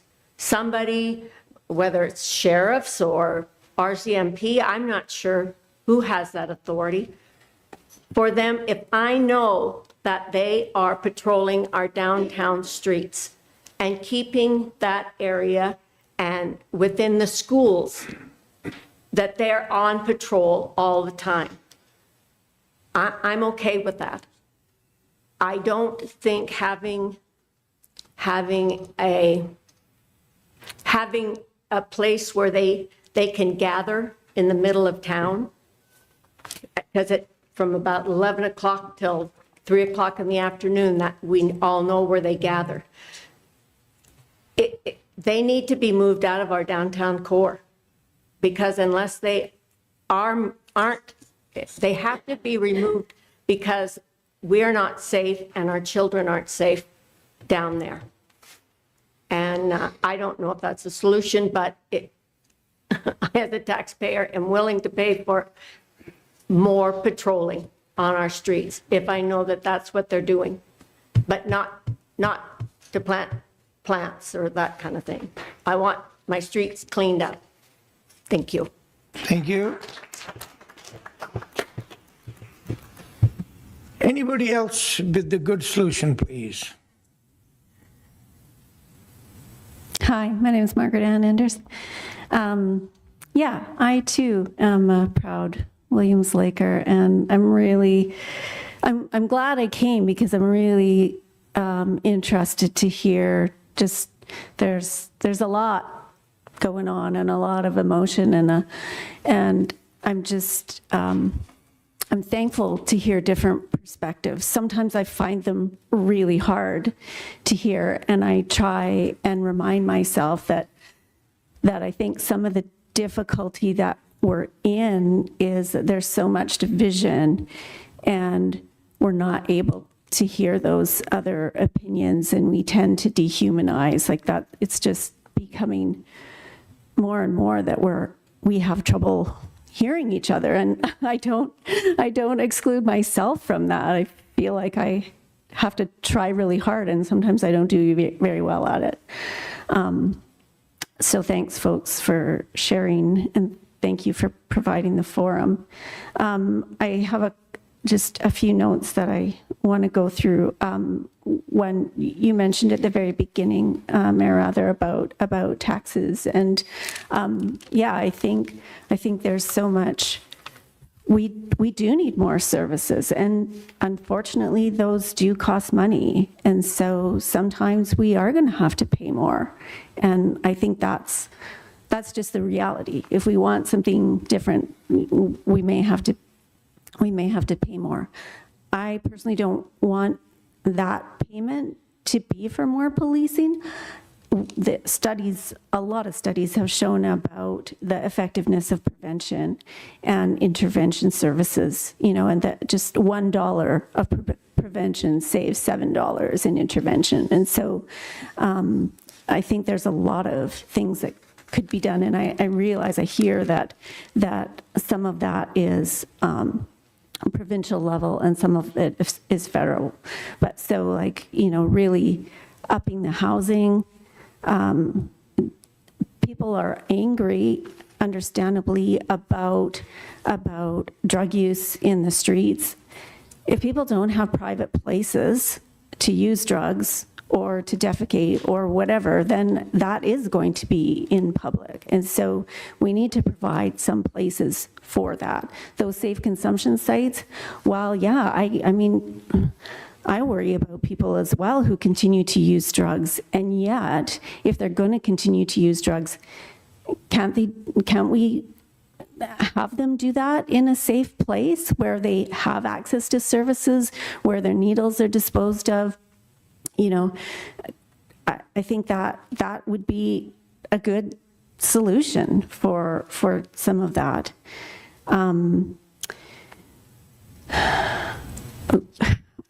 I think when we talk about criminalizing, we're talking about criminalizing addiction, and we're talking about criminalizing mental health issues. And we've seen that, like, that has been done in the past, and it doesn't actually work. And that's one of the reasons that we're at where we're at, is because mental health and addictions are health issues. And so criminalizing them is not going to be a solution. Services are a solution. So I recognize that this meeting was called very quickly, and that you did reach out. It sounds like you were very busy and working very hard at reaching out to services, but maybe what would be helpful, and this is a solution-oriented thing, is to have a big community working day where people could come, and it would have to be very well facilitated, but where agencies could show what they've got, what they're already doing, what their limitations are. Citizens could give some ideas, find out, you know, it could be that some of my great ideas are already being done, and I just don't know that, you know, because of whatever. And so just some sort of a community working day where we get an action plan. I think the Social Planning Council and their Thrive projects have done similar things like that. Just another potential action item, and I don't know where this might be, but there are communities, I think Winnipeg has the Bear Clan Patrol, where there's, you know, groups of citizens who go out and not in a vigilante or a surveillance kind of way, but in a helping kind of way, where they go together and they have the pulse of the community and they check in with people and see what they need. And, you know, then there's a presence. It reduces crime. It provides support. It increases belonging. Like, that's what we need. And many of us have that belonging in Williams Lake, but that's what we can do for wraparound, all of us, is help people feel like they belong. And I know that community policing or the Citizens on Patrol do some of that. And I don't know the extent, and I don't even know what their capacity for extra people are, but maybe that's something that could be seen as a community solution. Thank you.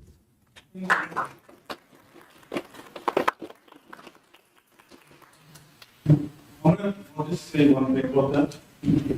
Can we can hold second time, please? Let everybody, please, if you don't mind, please.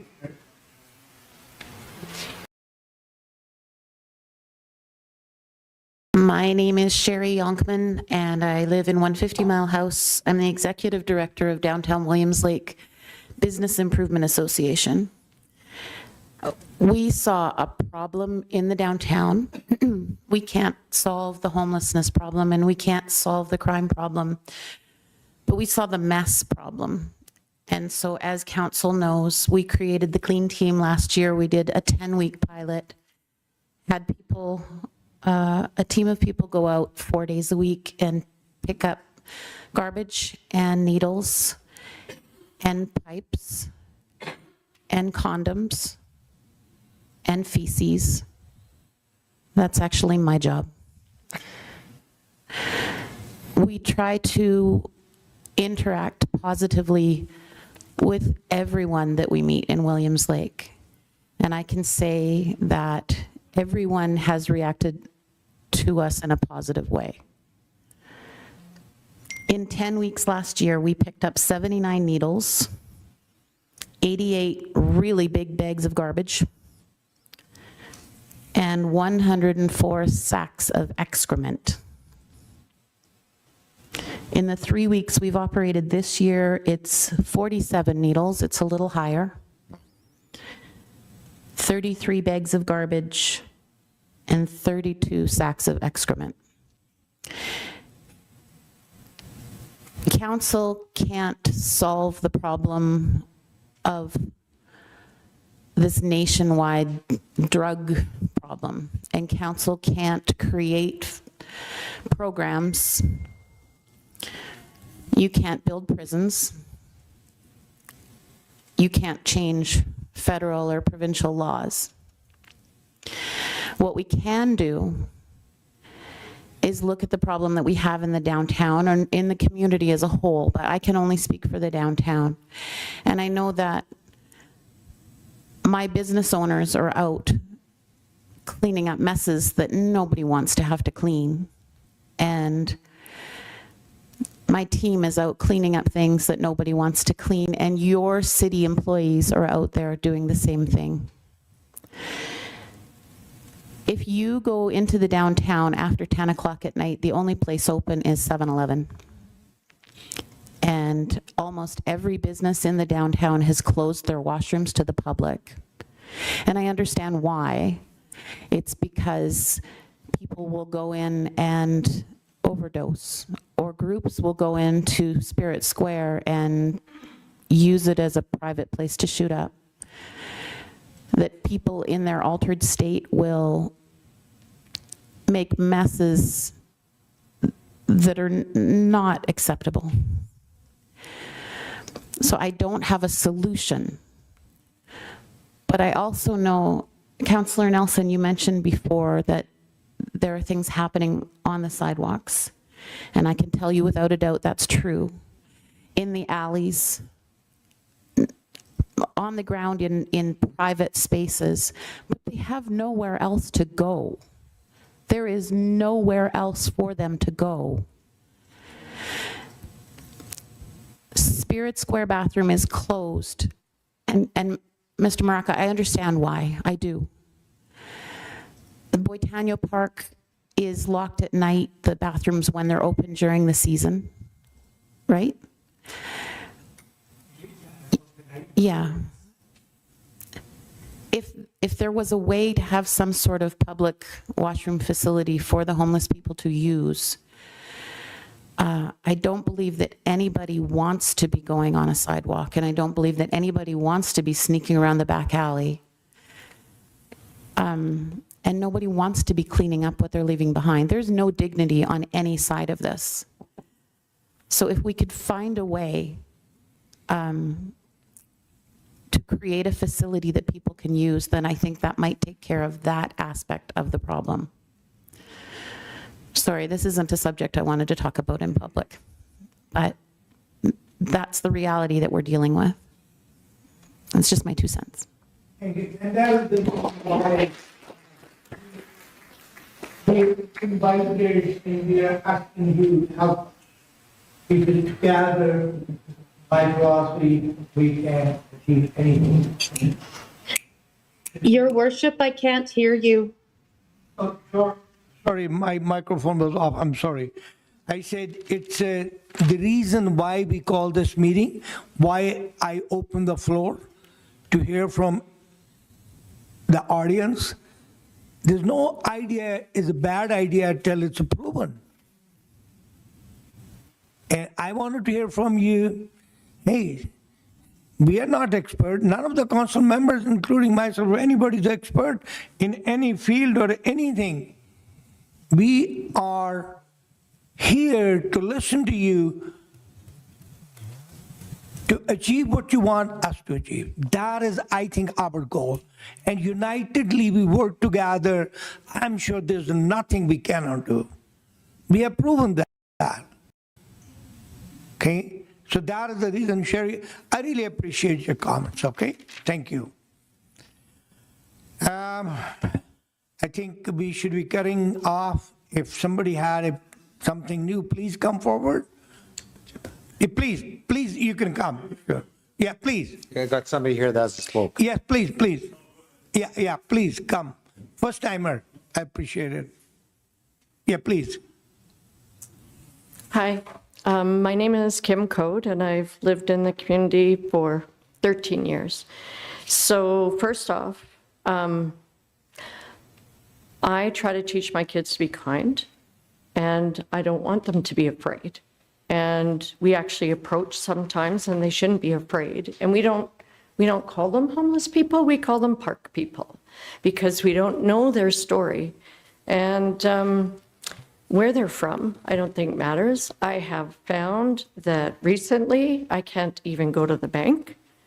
I can't come out of work. Like, everybody's worried about it, but I didn't feel like that before. I could walk my dogs in the morning or on Scout Island, and I knew when to go. And when they came out of their camp, it's like, oh, hey, how are you this morning? Do you need a water? That's the type of person I am. I think that everybody is a person, and I do agree. If you had nowhere to go, where would you go? I've been the pregnant person when there's no washroom. I mean, it's a basic need. I don't know how to go about it. We have a beautiful park that we use, right? July 1st. And I don't think that everybody has the resources they need or where to go. I'm going out on a limb, but if you really want to know where the people are coming from and what their needs are, you need to have everybody under that beautiful gazebo that you have. And I mean, I'm talking, you know, they're hungry, they're thirsty, they need information. Have the resources there. You know, the social workers, the people that need, like, here's some cards. They may not know where to go. Maybe they don't even know where to start. They're just people. And my guess is, I didn't realize that that it wasn't okay to smoke crack in public, because I see it all the time. It's become normalized. I don't think the RCMP, the city, Interior Health, can keep up with it. But the more we normalize something, people don't become afraid of it, right? It is easier, but I think we need to do more to connect with the people out there to find out. Thank you for all your posts, because I don't necessarily know what's going on, right? And I was never afraid before. I would approach people, and now I can't do that. That's the change that I've seen in the last 2 months, right? I mean, if the RCMP are too busy, just sit at the garden at the back of the high school. Like, everybody knows where the stuff is happening. It's talk to the kids, talk to the youth. My child was attacked on the school ground, right? Not by a homeless, you know, somebody that got drugs. They didn't know what they were doing. It's bigger. We're trying to focus it, homeless crime. It's bigger than that. And if you want people to come to the community, they have to want to stay here. We need to be that welcoming. We can't judge people. And I just say, you know, I think you need to go out there and find out who they are, where they're from, how you can help. I mean, if people say it's easier to be here, maybe it's because we're lax. I spoke to somebody today. Their homeless brother was in Richmond, and they put him in a psychiatric ward because they don't want him on their streets in Richmond. I've never heard that before. I don't see that as a solution. But, you know, if you really want to help and find out what's going on, you need numbers and you need to help them and you need to know what they need help with. Honestly. So, thank you. Thank you. Thank you very much. Please. My name is Earl Giesbrecht, and I live in Williams Lake here. I've lived here for 32 years, and I own a house in town. I reside here.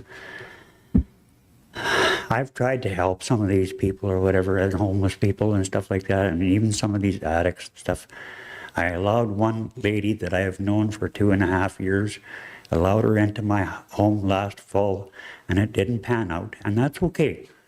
I had to have her removed and stuff like that. I still helped her out here last week and stuff like that.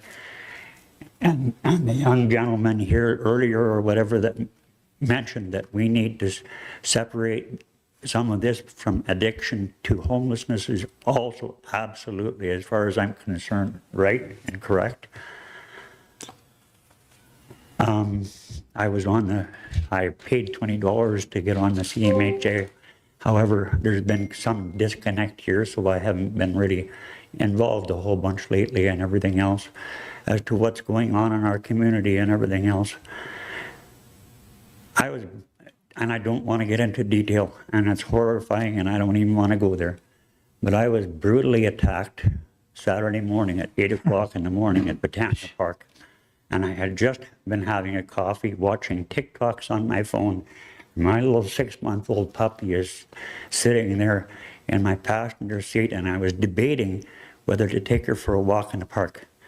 When I was brutally attacked, and I was thinking now that I am grateful that I was actually close to my vehicle.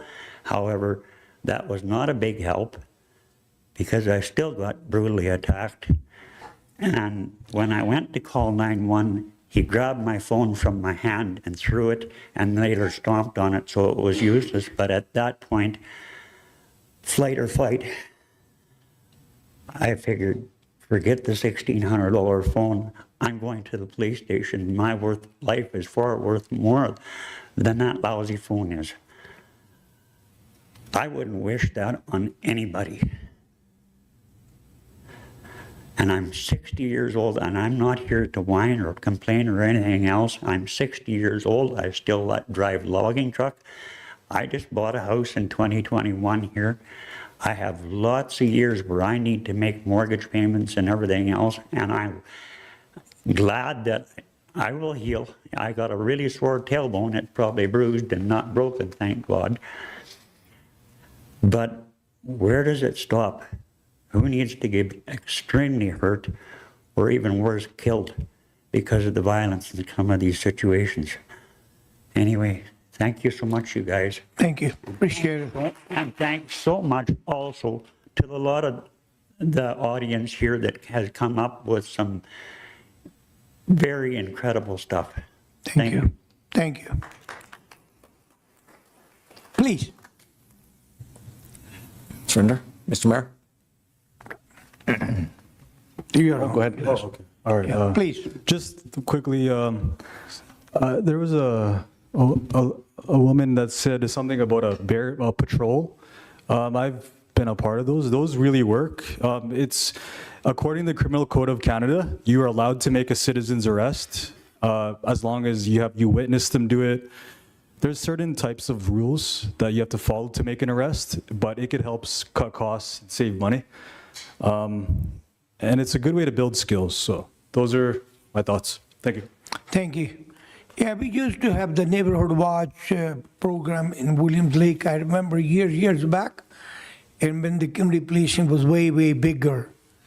Now their hands are tied, and Mr. Sunner, Bob Sunner, he does so much in the community on the citizen patrol. Every time you will see those people out there. But like every other organization, they are also looking for volunteers, you know.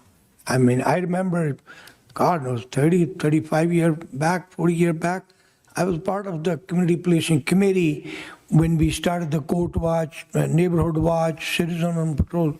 Oh, man, I can't even remember all the program we started. Made a big difference, okay? Please, I'm going to cut I'm going to give the warning before I cut the delegation from the audience. If there's anybody who hasn't spoken, please come forward, because I think we are getting quite a bit of time now. Please. Thank you. Hi, my name is James Rouse, and I think a lot of good ideas have been brought forward. I own a business in town. I've went to great measures this year to protect the business and the surroundings, and I've got some fences, and I've got shutters, and even with some of those things, I'm still dealing with a lot of things happening in town. The locks are being cut off my fences, my garbage cans, garbage is spread all over the place.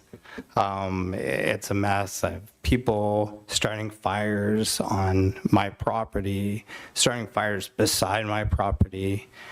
It's honestly just a mess. After the end of the day, I'm often out there cleaning up these messes after a 12, 14-hour day.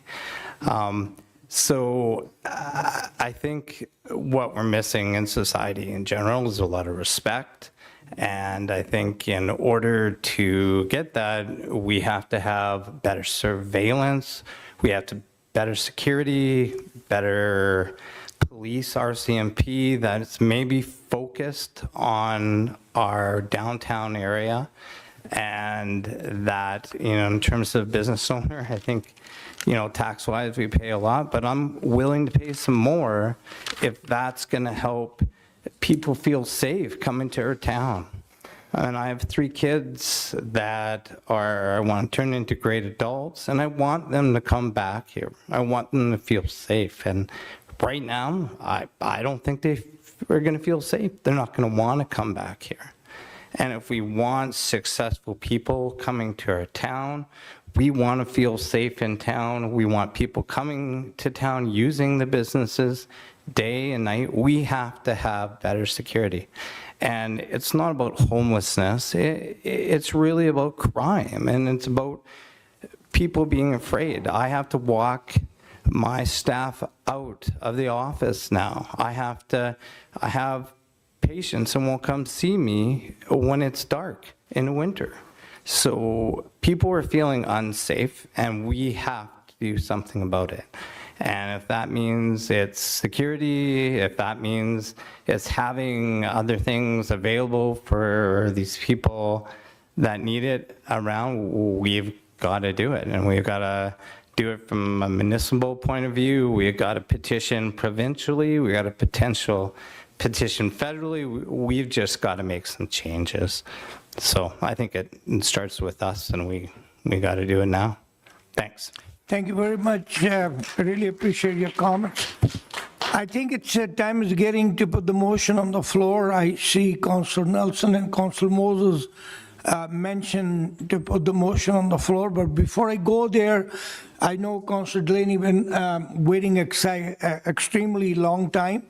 She probably wanted to clear out the message when she said not enough information, so I'm going to give her the floor. Councillor Delaney, please. Thank you, Mr. Mayor. Yeah, I did want to rebut that comment, because I'm not opposed to any special meetings. I just have a hard time when we don't have data coming to it, and I appreciate the public being there to bring their concerns forward. And I think Miss Margaret Ann Enders took the words right off my page. I'd written down, set the tables, facilitate the conversation, collect the data, and act a plan. And when we're going to have these community meetings, I think it's really important that not only the public members and the business members, but also those community partners are available. And I think that's something that we can, do in the future here as an action item. And I do also believe that data drives dollars and decisions. So, if you are, it does concern me a little bit, Mr. Mayor, that you're receiving, all the phone calls, and Councillor Nelson is getting all the phone calls. We do have a way to collect that data, and I know that Mr. Dirksen is in the room, and I know that when we provide data, that helps him get decisions made for our community as well. So I think that we need to kind of circle back and make sure that when these complaints are coming in or these issues are coming in, that we are actually tracking them, and it's not just a call and you're saying you received 100 phone calls. We need to actually have the data, because that's how decisions are made. So I just wanted to say I appreciate the community coming out to vent and to share their experiences, but I do look forward to an actual community meeting. We're going to set aside some time to facilitate the conversations and then collect the data and put that data into a plan, because I know we have lots of stuff out there, and I think there are things that we can do. And if the community is willing to pay for a little bit more staffing to do some policing, or get those other ideas to the table, I think it's good. But please, let's make sure that we have a fulsome conversation with all of our communities people at the table. And just to clarify, when I spoke with Mayor Pinckney, she did not drive anybody to Williams Lake. She just simply tells them that they don't have services in 100 Mile and that they should try Williams Lake or other communities. Thank you. Thank you. I think this is so important. Our local MLA, Mr. Turkson, who has never failed to be where he needed to be. He's here. And he possibly must have read my mind. I was almost ready to call him, and he raised a hand. Please, floor to yours, sir. Well, thank you very much, Mr. Mayor and Council. I wasn't going to say anything because it's really not my meeting, and this is a forum where I'd like to talk about this. I don't know if that's okay. We're streaming is why. Yeah, you're streaming live, please. All right, we're streaming live. Mr. Mayor, as you know, I will do everything I can to help, as far as the liaison is concerned to the Parliament buildings in Victoria. I guess, there's been some great comments here tonight. I really want to thank all of Council for having this forum for people to, share some of their thoughts and ideas. And I want to take the opportunity to share a few as well. It's not just that we don't have enough services for so many of these people, and I can be absolutely empathetic, and I am. In fact, maybe to a fault in some cases, because it's actually put my staff in harm's way when we've invited people in to make a hot chocolate or those types of things, and we found ourselves in a couple of precarious situations in our own office. None of my staff for the past 2 years has been welcome to take the garbage out to the back alley, which is right behind the Onetrix building, because there is a large gathering there often. And this morning was the case before Rotary this morning. There was probably 15 people behind the office. And I suspect that some of those people had been relieved of their room at the Hamilton or other sources. And if you look around town, we do have a number of different places for people to stay. The concern that I have is not just that we have a lack of services in general terms, but it's actually decreasing. And there are rumors about Renner House. There's rumors about other challenges that we have in our community. And I think that we have to make it very clear that, this is a base level, and would like to grow the services that we have from here. We can't continue to lose services from either IH or from the province. And I think that we have to, convey that in a very strong way, to the province. With respect to empathy is one thing, but the prolific crime has got to stop in our community.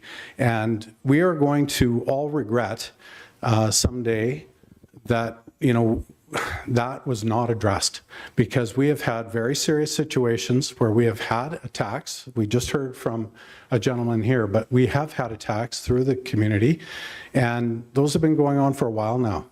And I am very fearful that we are going to have something very serious happen in this community. We've talked tonight, we've heard about people that are at their wits' end and frustrated because they're losing business because of it. It's not just that. Some of these businesses can't insure anymore, and they are not in a position to be replacing thousands of dollars of windows on the front of their business because they were kicked in last night so somebody could take a monitor from Santronic. And this is happening all too often.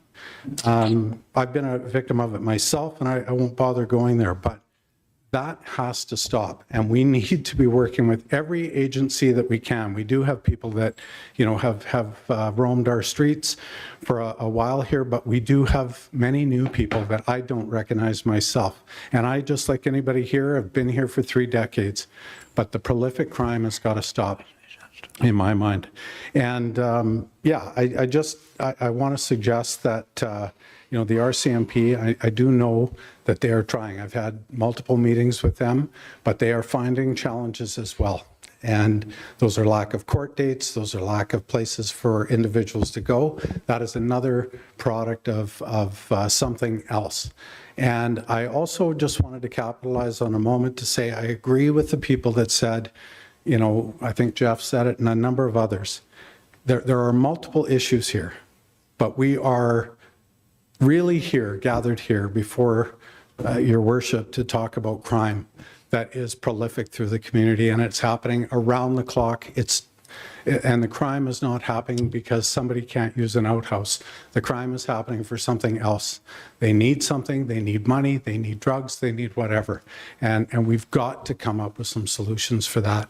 I agree with Councillor Delaney, who suggested we need this data. We have to understand. I mean, first off, who's they shipping people to our community, right? I want to understand where these folks are coming and why, because I do know that we've shipped folks out of the community as well. So we need to understand, exactly what's going on there as well. But I think that we need to gather this information, and we need to gather it quickly. And somehow we're going to have to follow or find some common ground in our community, because like you, Mayor, I don't necessarily agree with everything, but I have 2 ears, and I am open to very good suggestions. And I will promise you this, I will do everything in my power to help with the situation, and I'll make that promise to the community as well. But I don't think we can wait on this anymore. It is too serious, and we've talked about it for too long. And like I say, I think there's multiple different issues, but the crime has got to stop, and it's got to stop immediately. Thank you. Thank you, Mr. Dirksen. Really proud of your services, how you represent the community. We don't have to say everybody knows that. And I appreciate. Now it's time for the resolution. Before we put the resolution, my request to my council member is, please respect the people. If they need help, try to help them. If they do not need help, we cannot help. If you want it to be hard, I'm with you. People don't want to listen, don't want to cooperate. I have no sympathy with them. I'll go on record saying this, okay? So I will request my council member. I got Councillor Moses, but Councillor Nelson, he's been raising hand quite a bit. So one of you, you both had the hand same time. You want to go ahead, go ahead. Unless Mr. Moses wanted, pick it. Go ahead. Do have one motion if you don't mind, and then we will allow Mr. No? Okay. Go ahead, please. Okay. Thank you, Your Worship. First of all, thanks to the public for taking the time and coming out. I do recognize I was on short notice in terms of putting together the meeting. It came to the point where it really has escalated, where a lot of things have simply gotten out of control. And like so many have talked about, it's really kind of trying to find the way to stem it. And holding a committee of the whole meeting and not really kind of letting the community have the opportunity to have any input into it didn't meet the requirements, I thought, in terms of what would take place. That's why I requested the mayor to hold a special meeting. The reason for that is it's got to be public. We've got a big issue here. We've got a flow of people coming into this community. We don't know how they're getting here, but we know that they're coming. With inside that flow, we know that there are additional problems. When the homeless are breaking into the homeless shelter at 11 o'clock at night, we have a serious problem. When you're addicted to drugs and you're in an altered state, that's concerning. And that is a big issue. And that is what is starting to scare people. We've talked about the social media. We've talked about the opportunities of change. It's our community. There's nothing more important than ensuring that everybody is safe, including those people that are addicted to drugs and those people that are homeless. I talked to the homeless. I talked to them the other day. They're the ones that have told me quite clearly that there's a rash of new homeless people coming into our community. When the homeless are scared of the homeless, that's concerning. So I think we as a community have to put our hand up and say, how do you stop the flow? How do you create a safer community? And that's why we're here tonight is to look at it. There are multiple layers of dealing with it. I think part of the recommendation would be, Your Worship, is council request the RCMP to proactively patrol in the downtown core. Furthermore, council requests the RCMP to have a zero policy on open drugs in the downtown core and at schools. Council requests staff to coordinate a meeting with Interior Health to clearly lay out the action plan for a full wraparound services for our region. And I think that's critically important. I know of 3 homeless people right now that want to go and get full services, but they have to go for appointments. They have to go for meetings. And they've told me by the time they go in for the one meeting, in 3 days, they've shot up 12 times. Shot up 12 times in 3 days. We have a problem. We don't have the services. Councillor Nelson, if I may, sorry for due respect. That's the first Finish 3. your motion, then we will do the Oh, okay, discussion, yeah, please. sorry, you're right, thank you. So there's 3 recommendations contained in that. Did you finish the first one? And the other resolution, which was a recommendation came from the public, was to furthermore request staff to trial period, open up our downtown washrooms for a 24-hour period. And the conclusion was, and further request staff to coordinate with the province for additional funds for an automatic increase in RCMP in the downtown core. Thank you. Okay. Before I accept the motion, there's some technicality issues. The motion is motion till it is seconded. As a chair, the chair have the right to scrutinize and seek the help from the staff. That's exactly what I'm going to use my office power. I'm going to request the CEO to help me before I accept that motion, please. Thanks, Your Worship. So with regards to the washroom, we completely understand, obviously, from the BIA as well as others who spoke about this. This is, I would suggest, I understand the need for it, but I suggest if we're trying it out, we try it out with porta potties rather than our own facilities, because our facilities become a crime hotspot. And the people that we have in these things that use the washrooms after hours when we don't have security and stuff like that, it also becomes a safety concern for individuals. We've actually had, I myself have come to the washroom in Britannia Park, and I'd open the door and there was a lady who locked herself in the bathroom and hid from security just to protect herself in the washroom. They're just too big and they can have too many people in these facilities at night. That's a favorable recommendation. Excellent. Thank you. I appreciate it. That's good. Yeah. Favorable amendment, rather than the public washroom of city facility, we'll have a portable potty. People experience and see what happens. And if it doesn't work, it doesn't work. If it works, then different story. Mr. Coppe, did you got? Okay. I need, now the motion is accepted. I need a seconder, please. What were the other 2 parts? You had 3 points? The 3 points, one was to increase immediately ask the RCMP to patrol in the downtown core. Yes. Requests the RCMP to have a 0 policy on open drugs in the downtown core and in schools. Request staff to coordinate a meeting with Interior Health to clarify clearly and lay out the action plan for full wraparound services for our region. Okay, I'll second all 3 Excellent. recommendations. Excellent. Thank you. And the bathroom one, if that was the 4th one. Yes. A portable potty in the bathroom. There's a motion moved in second. Now, for the public information, this motion is not Mr. Nelson's, Councilor Nelson.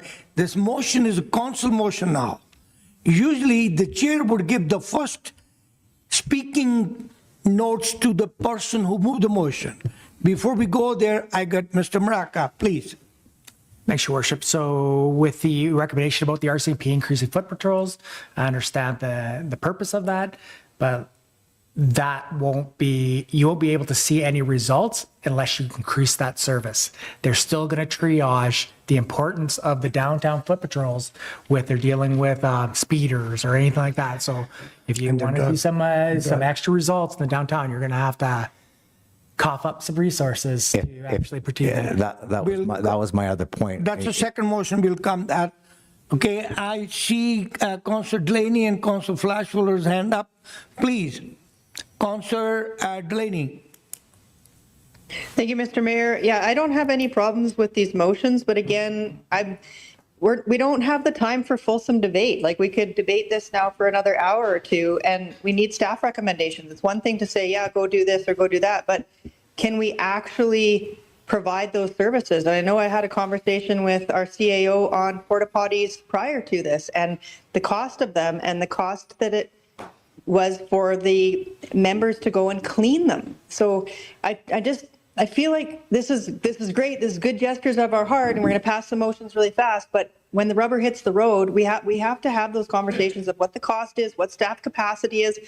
Are we going to be giving up any other essential services? Where are we pulling the money from? So I get where we're going, but this is not the way. This is not the way to debate the motions in the 8:14 hour of the evening after we've listened to the community. The right thing, in my opinion, would be to thank the community for their information, to go back, to talk to staff, to bring this information forward, and to tell us exactly what it's going to cost us. And when we have Councillor Frashpuller brought forward a report that told us some stuff. We could bring back some of these old reports. So I think, yeah, I'm gonna vote in favor of these things because I want these things to happen. But I'm just saying, we don't know where we're going to take the money from, and we're cutting ourselves short for debate. So it's not an ideal process. It's my 2 cents. Thank you, Councillor Dunning. Councillor Flashfuller, please. Thank you, Your Worship. I'm actually somewhat aligning with Councillor Delaney's comments there. I will say, I also wanted to make a note that I had a recommendation that I also wanted acknowledgement from, but obviously because I was in the room, you weren't able to know that I had that. And the recommendation that I wanted to put forth, I think kind of surmises what Councillor Delaney, because I also agree with all of these things that Councillor Nelson has brought up for us to discuss and vote on. I think these are great initiatives, but like Councillor Delaney has indicated, there's a bigger picture here. We need communication, we need partners, we need discussions, and that is what we have staff for, because they're amazing at doing that and collecting that information. They talk to the right agencies and will help us in making good decisions by giving good reports for us to make a vote on. So my recommendation was a report from staff outlining what other communities have done to alleviate these challenges and further provide recommendation to council for consideration. And I just wanted to put that out to the table too, because I feel, as like Councillor Delaney has brought up as well, we're a little bit the cart before the horse here. And we all want to help these situations. I made a ton of lists of things that people brought up and brought to the podium. So thank you to everyone for bringing those ideas. That is what we want. That is what we need to do, but we need to do more and just make a recommendation here tonight. Let's build on this. Let's have more of the meeting and more networking. So that was the recommendation I'd like to also throw up there. Thank you. I thank you, Councillor Flashfuller. I'm going to hold your recommendation till we finish the motion on the floor. And I apologize, Councillor Nelson, I should have given you the floor right after the motion. It is the tradition. It was your motion. You moved it after Mr. Maraca, and you go ahead. And the final point that I'll bring forward as the recommendation is that council approve emergency funding for additional RCMP and security of up to $100,000, and that's come from the general reserve. Thank you. Okay, moved and seconded. It's a friendly addition, and with the both of you being present. Yeah, go ahead, please. Well, speaking to all 5 recommendations, this is an emergency situation right now. We've heard from the community. I want our community to feel safe. This is bigger than just the homeless issue. This is crime out of control that is putting our community, our residents at danger. There is a fire daily in the downtown core lit by somebody. And it's somebody that is heavily addicted to drugs or has a mental illness. We know that. We understand that. We need to supply extra security and services and RCMP into that. We're not going to fix it overnight, but we can certainly put a bit of a slowdown to it by having eyes and ears in the downtown core. It's going to cost us more, I got it. And at the same time, we need to hold the provincial government and Interior Health's feet to the fire. We need a treatment center here in our region, a full service, wraparound services. If somebody needs to go to a wraparound service, it's not for 1 day or 1 week. Folks, it's a minimum 3 months. And if you're not better after 3 months, then it's 6 months. That's the reality. You got people in the downtown core that simply cannot look after themselves. If they can't look after themselves, it falls to the province. It's now fallen to the community. It's endangering our community. Somebody just got beat up in the park. I'm hearing from business owners that are stretched, they're maxed out, they're concerned. They're walking their employees to their cars at night because they're concerned. This is Williams Lake. This isn't downtown East Hastings. So it might cost us a little bit in the short term, but I think we can maximize it for the long term. I think there's a lot more work that needs to be done. There's a lot of good positive suggestions that came out tonight. So frankly, I think we need to put some money where the resources at. And the key here is we put the money up, but we're going to ask the province to fund it at the end of the day because it's their issue. But we have to take responsibility as a community.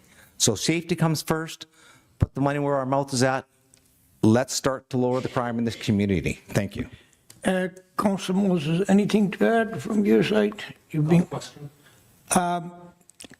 okay, all in favor? Oppose, if any? Motion carried. Miss Stan, sorry, Your Worship. Please. Yeah, thank you. Was there a seconder to that fifth motion now from Councillor Nelson? Yes. Okay, so Councillor Moses seconded Michael that? Moses did, yes, please. Could I just get clarification of exactly what that was again? That was approving $100,000, but we don't have any info from RCMP or anything? Is that correct? Well, the recommendation, your worship, for clarity was, Hold on, Mr. I've got it written down. Now it's all done. Mr. Coupe, please. So Your Worship, the addition was the council approve up to $100,000 for RCMP to be pulled from general reserves. For emergency funding. Yeah, that's what it was. Oh, okay, so what does that mean? That there would be hiring of new staff in the RCMP? Do we have that ability? That's why I would like a staff report on this a bit. Thank you. Yeah, Mr. Maraca, please. Thanks, Your Worship. So my understanding, Councillor Nelson, is it's $100,000 of general reserves for the purpose of downtown or community prevention or crime prevention, and to be used that will actually put boots on the ground for that purpose. Immediately. Immediately. So we've given staff the authority to dip into our central general fund to increase the security in the downtown core. I'll leave it to staff to do it. Everybody talks about where you're getting the funding. We've now approved it. What we're going to do, we'll look for the reports to come back. We're going to put some additional porta potties throughout the community. I'll leave that staff. Staff think there should be 3 or 6. I'll let staff tell us. But we know we've got problems. If we do nothing, it's only going to get worse. If at least we try, I'd rather try and fail than do nothing and fail. Okay, Mr. Maraca, please. So just one more point of clarification. So this is giving staff the authority to do this without bringing a report back. You got it. You don't need it. Okay. A report will be separate. Councillor Flashford, you was trying to raise a comment after we got the motion. You go ahead, please. There was a motion you wanted to move? Oh, yeah, my recommendation was a report from staff outlining what other communities have done to alleviate these challenges and further provide recommendation to council for consideration. So I guess my recommendation is somewhat, I don't know if that we're doing a whole bunch of actions here with Councillor Nelson's, which is great. But mine is kind of just going and asking staff to see what other communities have done that have bettered the challenges that are in all of those communities, as we know, so that we can make decisions thereafter. I'm not sure if it's worth it now with all of these 5 that are out there. Maybe it's not even. If I can summarize. Thank you. If I can summarize, listen, if you agree, I'm going to say something. Why don't we request the staff to bring a report forward next Tuesday to the Committee of the Whole, considering what other communities have done to prevent these kind of issues. At the same time, if staff can summarize what was recommended by the committee to gather tonight, then we can have a discussion next Tuesday.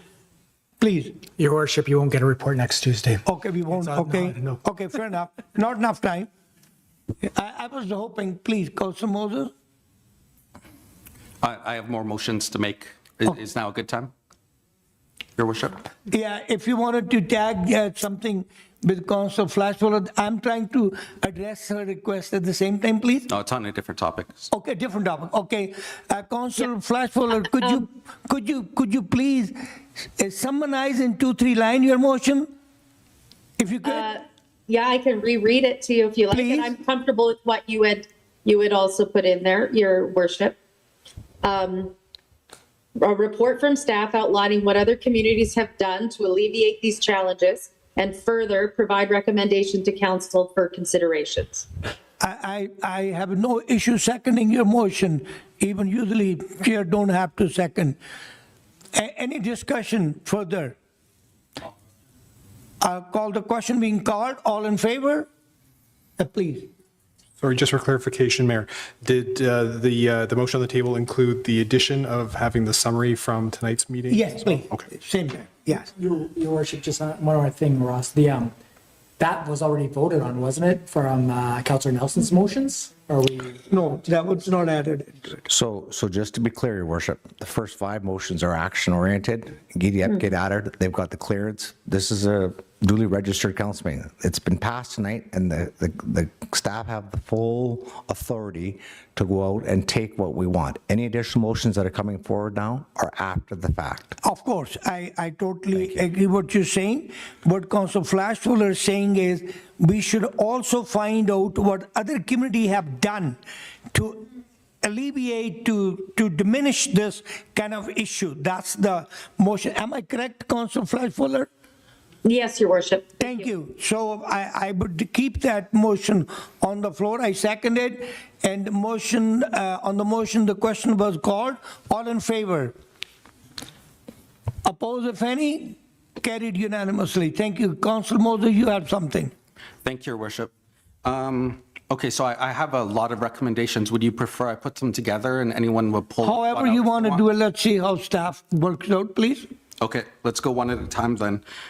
First of all, thanks everyone for their input tonight. Going to make a lot of motions right now regarding crime, homelessness, mental health, community cleanliness.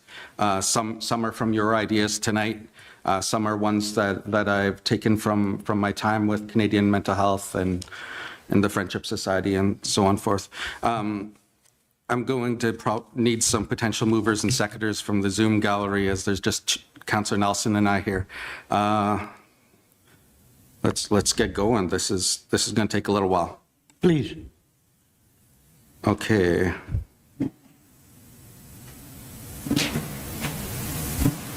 First motion, I would like to request that we have an open invite for individual meetings with organizations that deal with each of these underlying issues to figure out how to collaborate with them and assist them.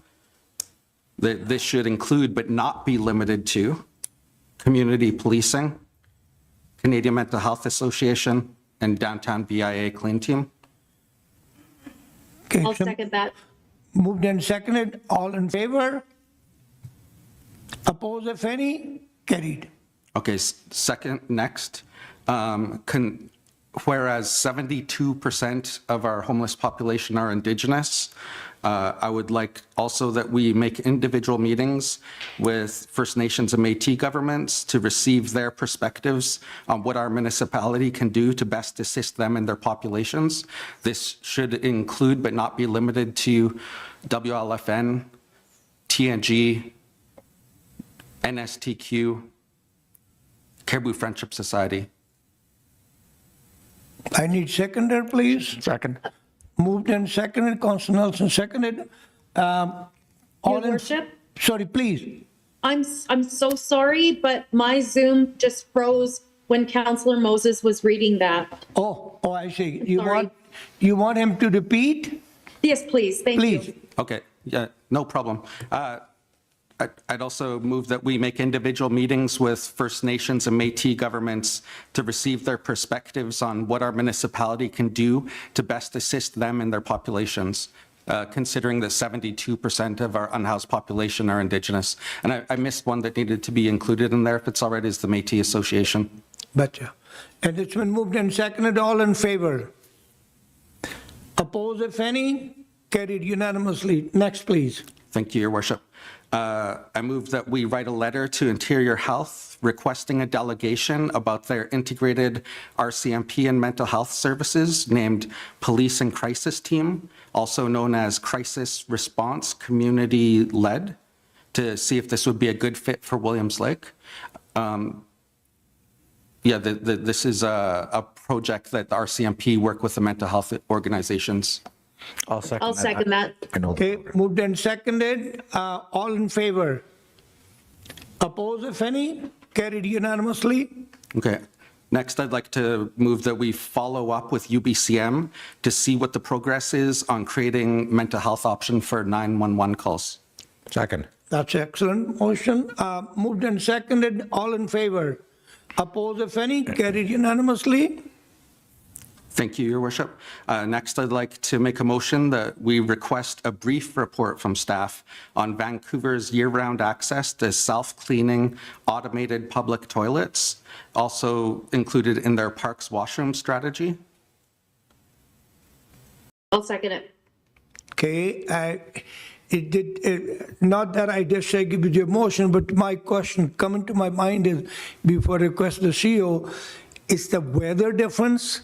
The pipes are frozen, we have to lock the door, et cetera, et cetera. So let Ms. Maraca say something before I accept that, please.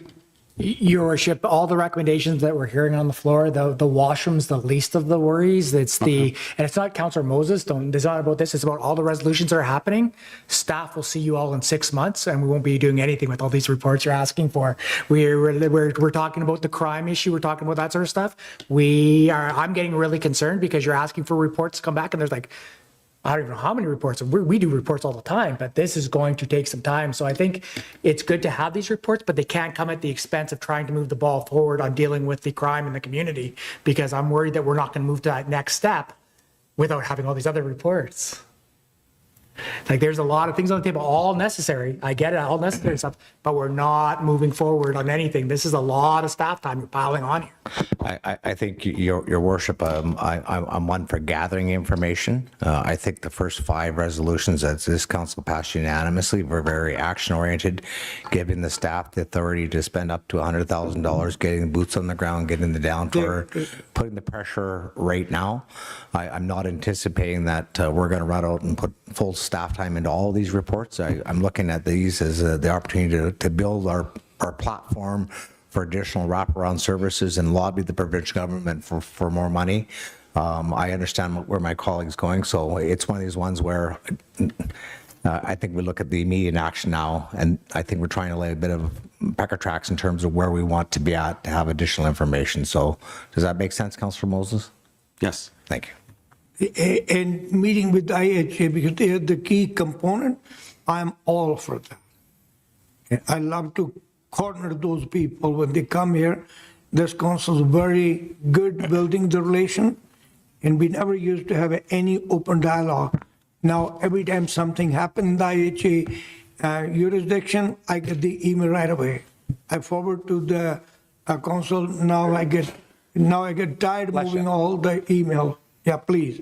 Yeah, so if you're okay with that? Yeah. Yeah, please. I'll cut out the rest that are asking for reports then and just go to two Yeah, please. actions. No, Your Worship, I didn't mean to stifle what you're bringing up, Councillor Moses. It was just a matter of like, if council wants to move forward, like the way that it's happening right now is we're not even going to put the porta potties in the park because we're going to have to do all these reports before we move forward on the porta potties in the park. And I think that's a low hanging fruit. So I just want to make sure we're separating some of this easier stuff. I think we've clarified it. Yeah, he did. He agreed. Yeah. Anything else from you? Okay, I got 2 more. Okay, hold on. Sorry, Worship. So is that movement being removed? 'Cause it was moved, but not seconded. Sure, remove that. Thank you. Okay, next, I'll include these 2 together. I'd like to make a motion that we double the amount of financial support that we provide to citizens on patrol, as well as to the downtown BIA clean team. If I remember correctly, this will be $2,500 and $5,000. I have no issue with the problem. I was talking to Mr. Mrak, actually, he should be answering this question. We need authority, not the volunteer. If somebody's doing the drug, somebody's laying around, nobody going to touch them, trust me. Exactly. We're in an official meeting right now. Please, Angela, if you don't mind, please, it's constant debate. I appreciate your concern. Yeah, I know I appreciate, sincerely I do, but it's not your time now. Yeah, please, go ahead, go ahead. So that's my little bit, I don't disagree with you, but my only concern is you need authority. I think Councillor Nelson's motion, having $100,000 would work way better. But when the budget time comes, or we will work it out with Mr. Maraca, see if we can increase their request and leave that one, if you don't mind. Okay, we'll leave that Yeah, for the thank next- you. We'll work it out at our table. We'll let you know. Okay, last one then. I'd like to make a motion that us as a municipality or as a council, we take a larger role in participating and supporting Social Planning Council's Community Ending Poverty and the Williams Lake Community Action Team. I have no issue with I'll that. second that. Yeah, Councillor Flashfuller, second. All in favor? Oppose, if any? Carried unanimously. If the motion done, last sentence I want to say is, folks, I really appreciate you coming over. From bottom of my heart, I want to thank you. You elected the council to make the decision. It was my decision. I take the full, you can blame me or whatever.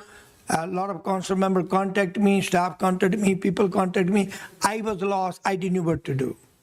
I called the meeting, and look how many wonderful ideas came. We all worked together. So heartfelt thanks to you all from my office and on behalf of the council and the staff. Mr. Maraca. Your worship, can I just hear, just before we adjourn, I want to hear what the recommendations are. I want to be clear that we can actually proceed with some of these recommendations, or what is on the table right now? What is on the table is the first motion moved by Councillor Nelson with the 5 different points, rest of the report, and the one action item from Councillor Moses, as far as I can see, is the calling the meeting as soon as possible with the IHA with the concern being raised. Is that clear? Am I correct? Does everybody agree with me? I agree, Your Worship. Essentially, Okay, motion to adjourn the meeting. So moved. Councillor Nelson, Councillor Moses, all in favor. Meeting adjourned. Thank you, folks. Appreciate it.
Six p.m. We'll call the meeting to order. My honor to do the land acknowledgement. We're gathered in the William Lake First Nations Swapnik people's unceded territory. Thanks to the chief, elders, the nation allowing us to get together and do the business. Councillor Jasmine is under the weather and she will be joining us. She's on Zoom right now. And welcome, Councillor Jasmine Lyon. And the adoption of the agenda is in order, if I may, please. Second. Councillor Moses and Councillor Nelson, all in favor. In Canada, month of April is declared, as well as in province of BC, Heritage Month of Khalsa, which is a Sikh community. We have lots of Sikh brothers and sisters, families live in Williams Lake. I being from the same community, it's my honor on behalf of the council and community to sending them a congratulation on the Baisakhi Day. A lot of different places, most of you may have seen on Global. There was a big parade in Vancouver. There's another one happening on long weekend. And there was a whole bunch of people in the community gathered together. I was one of them, and they provided some feast by the Andres. Congratulations to them. And every Sikh temple would be celebrating, depends what and when they get the visiting priest, because most of the smaller communities are not capable financially to sponsor those priests visiting from India, so they are at the mercy of the bigger organizations such as in Vancouver City. The Baisakhi is celebrated the three major different reasons. The most important one is the people was first ever baptized. Sikhs was ever baptized on 13th April 1669 by the 10th Master. And it's a very significant day. Majority Punjabis people became Sikhs in India state, which used to be from Kabul, Kandahar, all the way to Peshawar to Delhi, was one state, Punjab state. And after division, it's pretty small now. And it's a majority people are farmer. It's the beginning of the harvesting season. For the business community, it's a new year, 13th of April. So these are the reason people celebrate. And so once again, my congratulations to the community. Minutes of the regular meeting, April 1st, is on the table, please. So moved, Your Worship. Thank you. Councillor Nelson, Councillor Flashballer, all in favor. Thank you. We had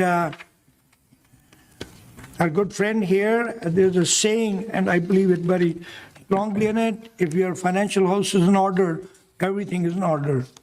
So Mr. Fraser, who's been doing our auditing for a long time, and as far as I can recall, have done an excellent job and kept the city staff, city council, the SMT, finance department on their toes. And I really appreciate Mr. Fraser. And there's a recommendation, and we got a delegation from Mr. Fraser. Please, if you would not mind coming forward. Thank you, sir. Welcome.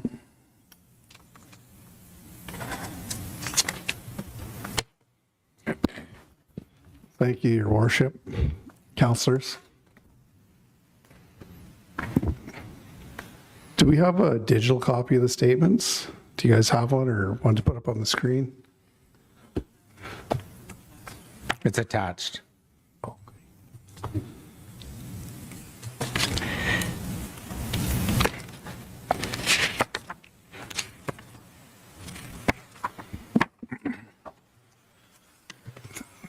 Your Worship, thank you for the opportunity to do the presentation of the City of Williams Lake audited financial statements for the fiscal year ending December 31st, 2024. If I could direct your attention to management's responsibility. There's actually no changes in the wording of this form. What it does is set out management's responsibility, council, and your auditor, MNP, consistent with prior years. If you'd like to flip to the next page, the independent auditor's report. So at the top of this audit report, there's two important paragraphs. One talks about what we did. We at M&P audited the consolidated financial statements of the city. And two is the opinion. I'm going to read the opinion paragraph. In our opinion, the accompanying consolidated financial statements present fairly, in all material respects, the consolidated financial position of the city as at December 31st, 2024, and the results of its consolidated operations, changes in consolidated net financial assets, and its consolidated cash flows for the year then ended in accordance with Canadian public sector accounting standards. This is what's referred to as a clean audit opinion. Excellent. Thank you. I'm not going to read through the rest of the audit report. If you'd like to direct your attention to the consolidated statement of financial position.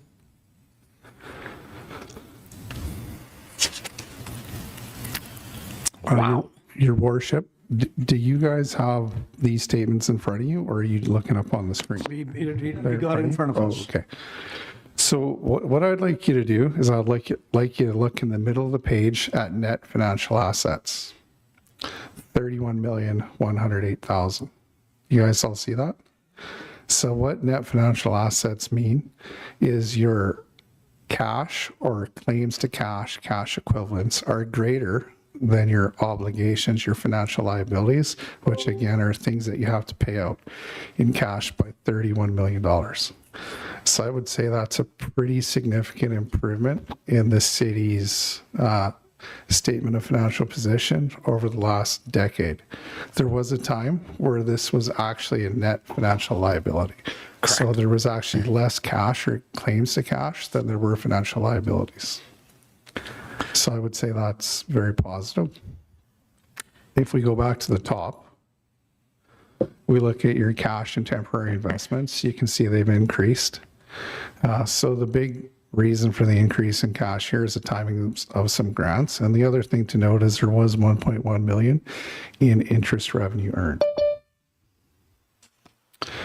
Your accounts receivable. Sorry, just for clarity, Your Worship, it's $1.1 million in interest we received on our money that we had invested. Thank you. Excellent. Thank you. So accounts receivable, the decrease here, again, just the timing on the receipt of grants. The investment in the government business partnership, so that's the Community Forest Limited Partnership. Perhaps we should flip, if it's not too difficult for your worship, to the page in the notes that looks at the reconciliation of this, which is page 8, note 5. Page 8. Page 8. Note 5 is the community forest? Yeah, correct. Okay.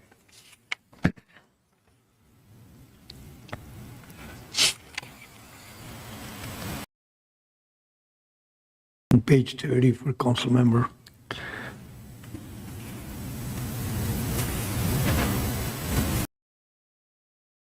There you go. Is your worship and councillors on that page? So the reason I wanted to point this note out specifically is it is a reconciliation of the asset that you hold on your statement of financial position, that 1,498,000, and what it's comprised of. So you have a starting balance, you have an allocation of income, which is your percentage of the income of the partnership, 1,453,000, and then you have a distribution of 882,500 to get you to this ending balance. So I thought that might be important for your worship and council to understand that it's not just a change of approximately 575,000. And then you can see below, we have summarized the partnership asset and liabilities with the net earnings at the bottom of 2,912,000. Are there any questions on that? Okay. Okay, if we could flip back to the statement of financial position, please. I just felt like that this note explains the balance really well and would be good to take your worship and council through.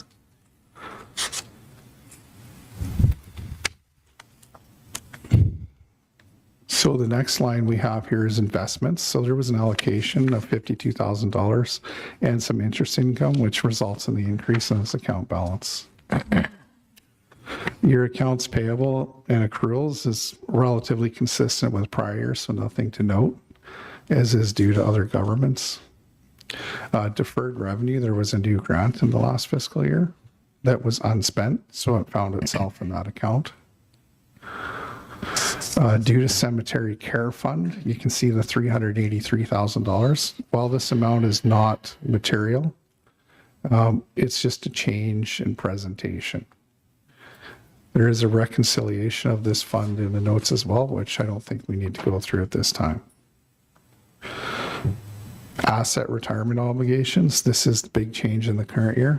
So 2,309,000.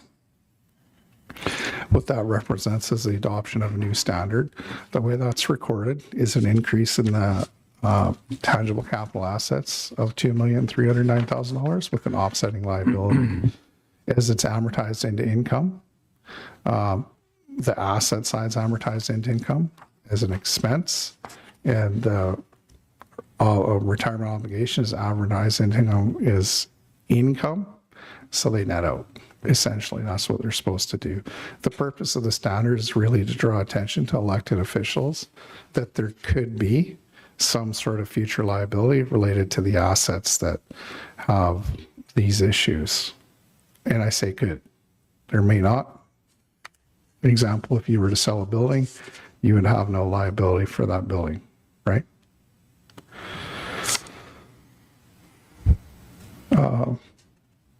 I don't really have any other comments on the consolidated statement of financial position unless there are any questions. Any question from Mr. Maraca? You have anything? I do, Your Worship. Yeah, please, go ahead. Yeah. Again, the Pioneer Building, for example, how is the assumption of that property, building and everything like associated in these statements where there's either we get the property, but now we have a liability? How would that be incorporated in this? So Vitaly might be better to answer that question, but my understanding after reviewing the asset retirement obligations, there were no demolition costs associated with that property in this year's financial statements. Correct. Because one of the things about an asset retirement obligation is the amount has to be known or reasonably estimated, right? So does that become only an asset at this time then? Because we own that property? It would become an asset at that time. Okay, thank you. Councillor Flashford, then Councillor Nelson, please. Thank you, Your Worship. Just my one question, because we were on it, was the asset retirement obligations. That's the changes that we saw last year, correct? That were not being done prior, and then last year with some changes it was incorporated. Am I right? That's correct. Yeah, okay. Thank you. Councillor Nelson, please. Thank you very much, Your Worship. Thanks, Kane. MNP, I appreciate the work that you guys do for the city. I think that the city's financials are in extraordinarily healthy shape. A couple of weeks ago, Kane, we actually paid down bylaw 2006, which matured on April 30th. We had an option to pay it down. So we paid that down, the 2.461. So we only got a debt of about $2.5 million as a community. One thing I wanted to highlight for staff is that our bylaw with regards to development cost charges that we use for general water and sewer has quietly creeped up to about $2.354 million. So if there's opportunities that we can use that, I want to make sure that we can have access to it because then we don't got a tax for anything in terms of finding the right avenues to use those. And then, Kane, I just wanted to highlight the one aspect which I think is extraordinarily important, and it doesn't show on this, but I think accumulated assessments for the first time ever has crept over $2 billion inside the city of Williams Lake in all categories and classes. And when we look at our accumulated tangible assets in budget item number 22, it's circled at 11,278. Is that correct? Where are you referring to that number? Item number 22. Item 22 out of 26. 20. Page 14. Yep, page 14, no. Sorry. Page 36 of council agenda.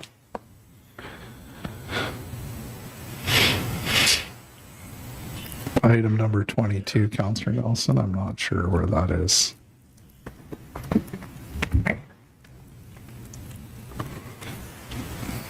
Oh, note number 22, yep.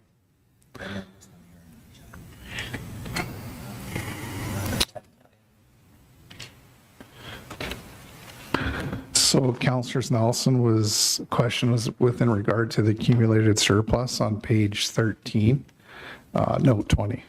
Okay. So So this is a reconciliation of your total accumulated surplus over time, the largest part of which is comprised of investment in tangible capital assets, 110 million. And then your reserves by fund, right? That's what this note talks about. It's good news. And then Kane, just with regards to the accumulated surplus of 110 million, if I'm reading that right? Is it 149 total combined for 2024? That's correct. But the 110 million is your tangible capital asset and does not represent a claim to cash. Correct. Thank you. Is there anybody else? Well, my two bit is I wanted to congratulate and thanks to the CFO and under the leadership of our CEO, Mr. Maraca, and the whole staff. It's not done by one person, council or staff, the community. We are all together in this. Staff, we had $8.1 million surplus last year because number of projects was not completed. And staff is working on, sometimes the weather is the reason, sometimes the parts are the reason. It's numerous reasons we face or staff and the operation face. But overall, I'm so happy and delighted on behalf of the council, the way our financing house is in order. Folks, let's keep up the good job. We have done excellent job under this council this year, and part of next year is under this council's belt. And then next council would be elected, whoever's here, I'm sure they'll do the best for the community, the best as they can do. I can't thank enough from bottom of my heart on behalf of the council to each and everyone. And Mr. Fraser, thank you to you and your firm, keeping everybody at the city hall holding their toes on the fire, keeping them online and everything. Thank you, sir. If there's no more question, I will, please. No. Thank you, Your Worship. There's a few more things we could go over if it would please Your Worship. Please. So if you'd like to flip to page 2, the consolidated statement of operations and accumulated surplus. Sorry, I thought you had done it. My apologies. That's okay, Your Worship. So not too many comments on this page because I would say everything's relatively consistent with prior years and expectations. The only significant difference here is there was a grant last year, community funds, 3.7 million, that wasn't repeated this year. That's the major difference, which is responsible for the reduction in revenue and the change in the annual surplus. If we look at your total expenses year over year, they're relatively consistent.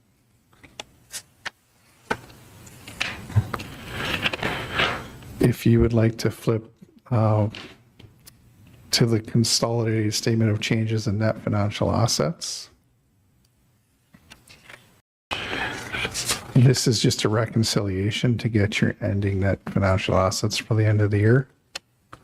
And if we go one more page to the consolidated statement of cash flows, there's a couple things I always like to point out on this page. One of them is your purchase of tangible capital assets. That's an investment in the city infrastructure, in water, sewer, paving, bridges, and of course at the airport there was a snowblower addition, which was quite significant.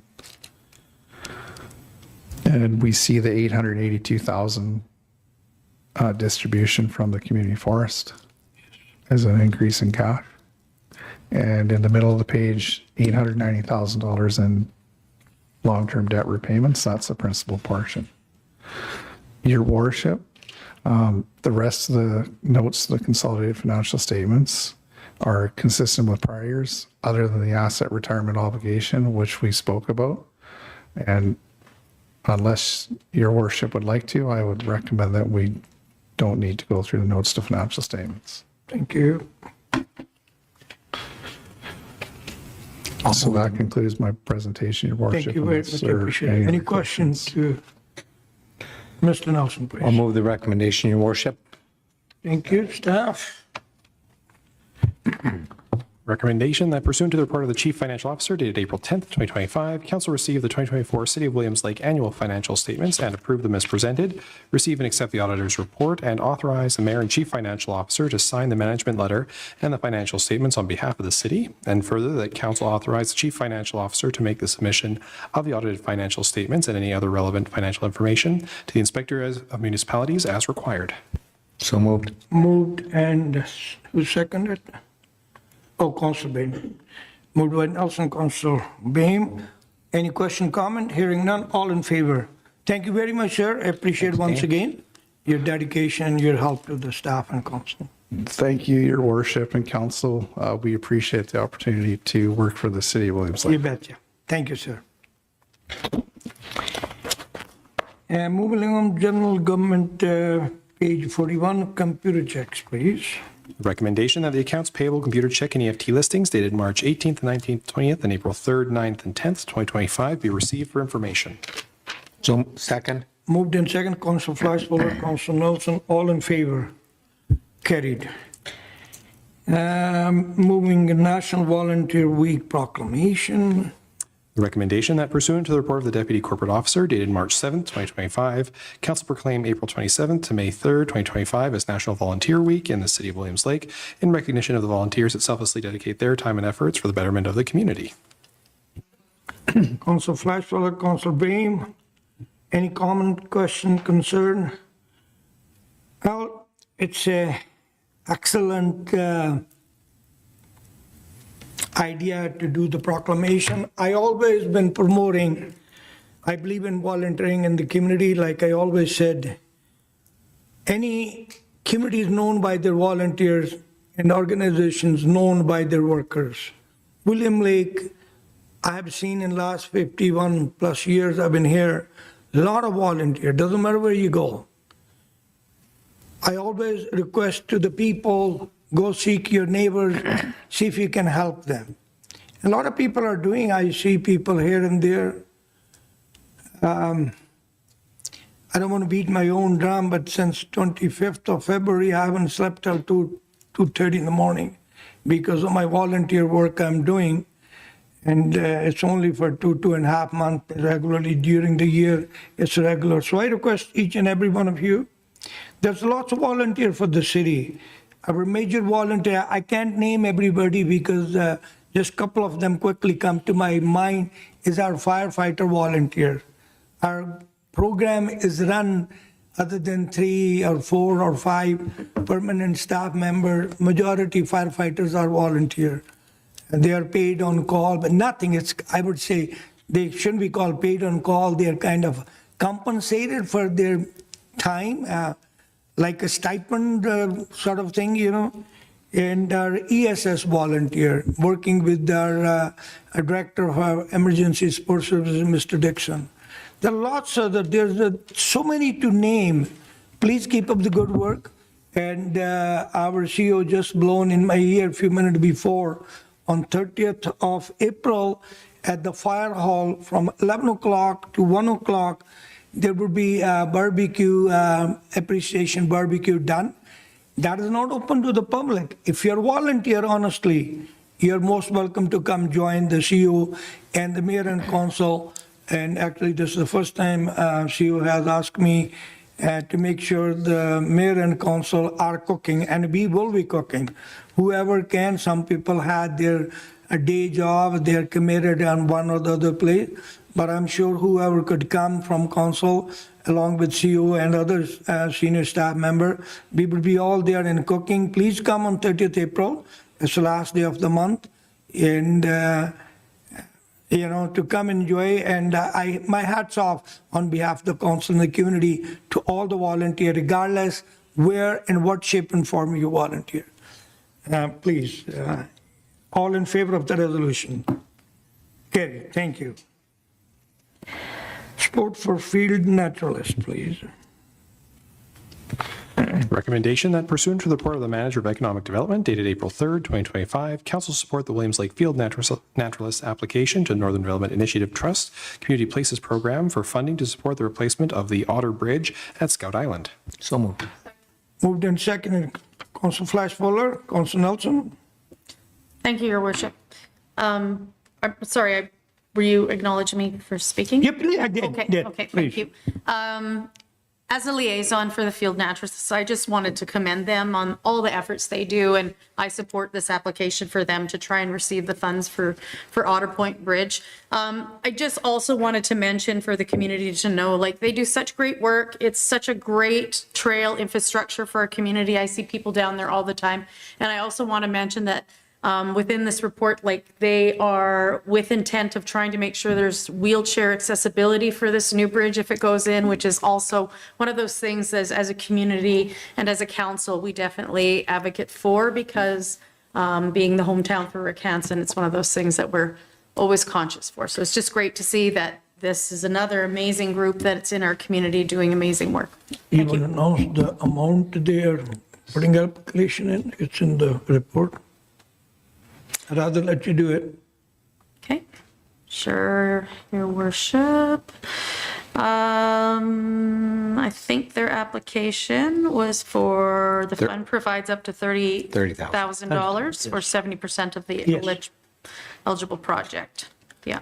Thank you, Council. Thank No. Wait, Oh, sorry, but Sorry. it says the cost estimates for the new construction are coming in at $150,000. So substantially more. So they'll be probably looking for a lot of support. You betcha. Yeah. Thank you. Council Nelson. My colleague hit all the key points. Thank you. Okay, thank you. Any more comment, concern, hearing none? All in favor? Carried. And the next one is NCLG Association, please. Recommendation that pursuant to the report of the Manager of Administrative Services dated April 8th, 2025, Council approve compensation, registration, and travel expenses for interested council members to attend the North Central Local Government Association's 2025 AGM and Convention in Prince Rupert, BC from May 12th to 15th, 2025. So moved. Moved and seconded. Council Flash Fuller, Council Nelson. This is another Council Flash Fuller, please, please. Thank you, Your Worship. Yeah, if you can go ahead if you. No, go ahead. I just wanted to extend support to my colleagues that are going to this. I know not all of us are. I've made a choice to not attend, and my intent this year is to go to UBCM instead, where I went to NCLGA last year. But I also am just putting out a respectful request to my colleagues to help support the resolution that I brought forward in regards to the active transportation infrastructure on rural highways. I will be, tapping on your shoulder before you guys go up there, because someone will have to speak to that resolution when it comes to the table. But I just want to say thanks to you guys for going up there and supporting that. I put that to the table and it was adopted by this council, but I will not be in attendance. So just wanted to pass that on to my colleagues to help support on that initiative. Thank you. Thank you, Council Flash Fuller. Council Nelson, I thought you raised the hand. Did you? Council Nelson, did you raise the hand to speak? No. Okay. I was going to talk on this. This is evidence of how your council works. First year, I encourage every council member to get involved and go everywhere to learn. We spend quite a bit of money on traveling. In the end of the first year of the term, we unanimously agreed half the council would go to NCLGA, half the council would go to UBCM. And this is another evidence of how we are working at a penny pincher, trying to save the dollars or taxpayers' money. And some people have to go, they go. And when I was attending LGLA month and a half back, this February, I believe, in Richmond, there was a good session by the former Deputy Premier and the three ministers from both parties, and they advise exactly what this council is doing. What this council, they said is, don't go in 10 or 7 or 11, go 2-3 people, you can pass the message to the minister. If you got a large number of people, you waste your time because you got only 15-minute allotment. This year, 4 members of council, myself, Councillor Moses, Councillor Lyon, and Councillor Bain are attending, and so the cost is way, way less. It's networking, it's a lot of work, to do, but I'm sure 4 of us can do what 7 of us can do. It would be saving to the community. Councilor Bain, please. Thank you, Your Worship. I can't, I'm disagreeing with you. We did not agree to that. It was not a joy. That might be something you have stated, but we have never once agreed that people shouldn't, and it should be brought to, it was for UBC, for MCM was the only one that was agreed to. It was not, and I'm a big proponent, as most of you know, because I'm on most of the boards, that people should go, should participate, should be a voice. So I am not going to agree or stand by and say that we agreed to that when we did not. We said that it's your choice. Certainly some people are making that choice, but I feel like our job is advocacy. Our job is to be at things, and I try to be a huge advocate for this community. And I will say again and again, people need to be there. And to be honest, Your Worship, you have been a huge voice at most of these things and have gotten a lot accomplished. So to say that you don't need people to be attending events, I think is absolutely a farce. So I'm sorry, but I do not agree to that statement, and I do not agree that we voted on that, and I would not have voted on that. I appreciated it. Like I said, it was not a written agreement. It was a board discussion. Councilor Nelson. Yeah, I agree with my colleague. I'm one on the sales side. I appreciate my colleagues. They went on a lot of opportunities that came back for our community. They took their time. And, we've got a council budget that stipulates it. I didn't go through that much, but when you combine it all together, somebody around this council table has taken the extra time to go to these events and provide representation in this community. And that to me is absolutely crystal clear. And I thank them for taking the time, because there are times I can't go. So when I look at it from a global perspective, each council's got a budget. Last year they dipped into some of mine. That's great. You know what? We were there, and if you look at what we've got in front of us and the amount of grants that we've been able to obtain, it's because we're knocking at the door and we're looking them in the eye. And I think that's critically important. And I know Councillor Moses and Councillor Bain, they've been in some key prominent positions that I think has helped move this community along. Thank you. No, it is definitely point well taken. I never said it was agreed on paper. It was general discussion. The people go, whoever can go. But it was asked to every council member, try to go if you can. If you cannot go, it's fine. And same thing is traveling. Whoever can travel together. Idea is to cut the cost. That's my point. We are trying to cut the cost while we are doing what we are elected to do, to represent the community and bring the fruit to the community and the discussion we do for the benefit of our community. That's my point. Okay? All in favor? Municipal taxes bylaw, please. The recommendation that the report of the Chief Financial Officer dated April 10th, 2025 be received. The council approve the proposed 2025 municipal property tax rates in the City of Williams Lake tax rate bylaw number 24/23/2025, being a bylaw of the City of Williams Lake respecting property tax levies for the year ending December 31st, 2025, be introduced and read 3 times. Councilor Nelson, I need seconder. Councilor Delaney. Any discussion, question? The highlight of this bylaw is we have said it, 3.2% reduction of the mill rate across board. I stand to be corrected once again. Talking to the CBC, talking to the global, they are not aware, at least I'm not aware, if any other municipality in BC have done that. If they have done it, I'm not saying nobody have done it, but at least not in my knowledge or our knowledge. That's what I was told. Kudos to the council, to the staff, to each and every one of you, and the committee who came out and told us what they like to do, what they don't like to do. Any other comment, Councilor Nelson? Well, I thank the staff and my colleagues and certainly the community for coming out. It's been some trying times over the last several years, getting focused. We heard tonight from MNP, the amount of surplus that we've got in the bank, and the amount that we paid down on our debt at the end of this year would be about $2.5 million. We made $1 million in interest. The community is in a good situation. We managed to secure Atlantic Power. we're dealing with the trade issue right now, but overall, I agree with your worship. I think in 20 years, there was one other time that we did a mill rate cut, and that was on the industrial sector. This is the very first time across the board that we've brought in a 3.2% reduction across the board in the mill rate. So it's actually reductions. Thank you. But being said that, one may not get any reduction, it depends upon your assessment. I want to be clear to the community, it's the mill rate reduction, not assessment or taxes. It depends how your assessment went up, that would be the end result of your, in general, it's a reduction on municipal taxes. All in favor? Oppose, if any?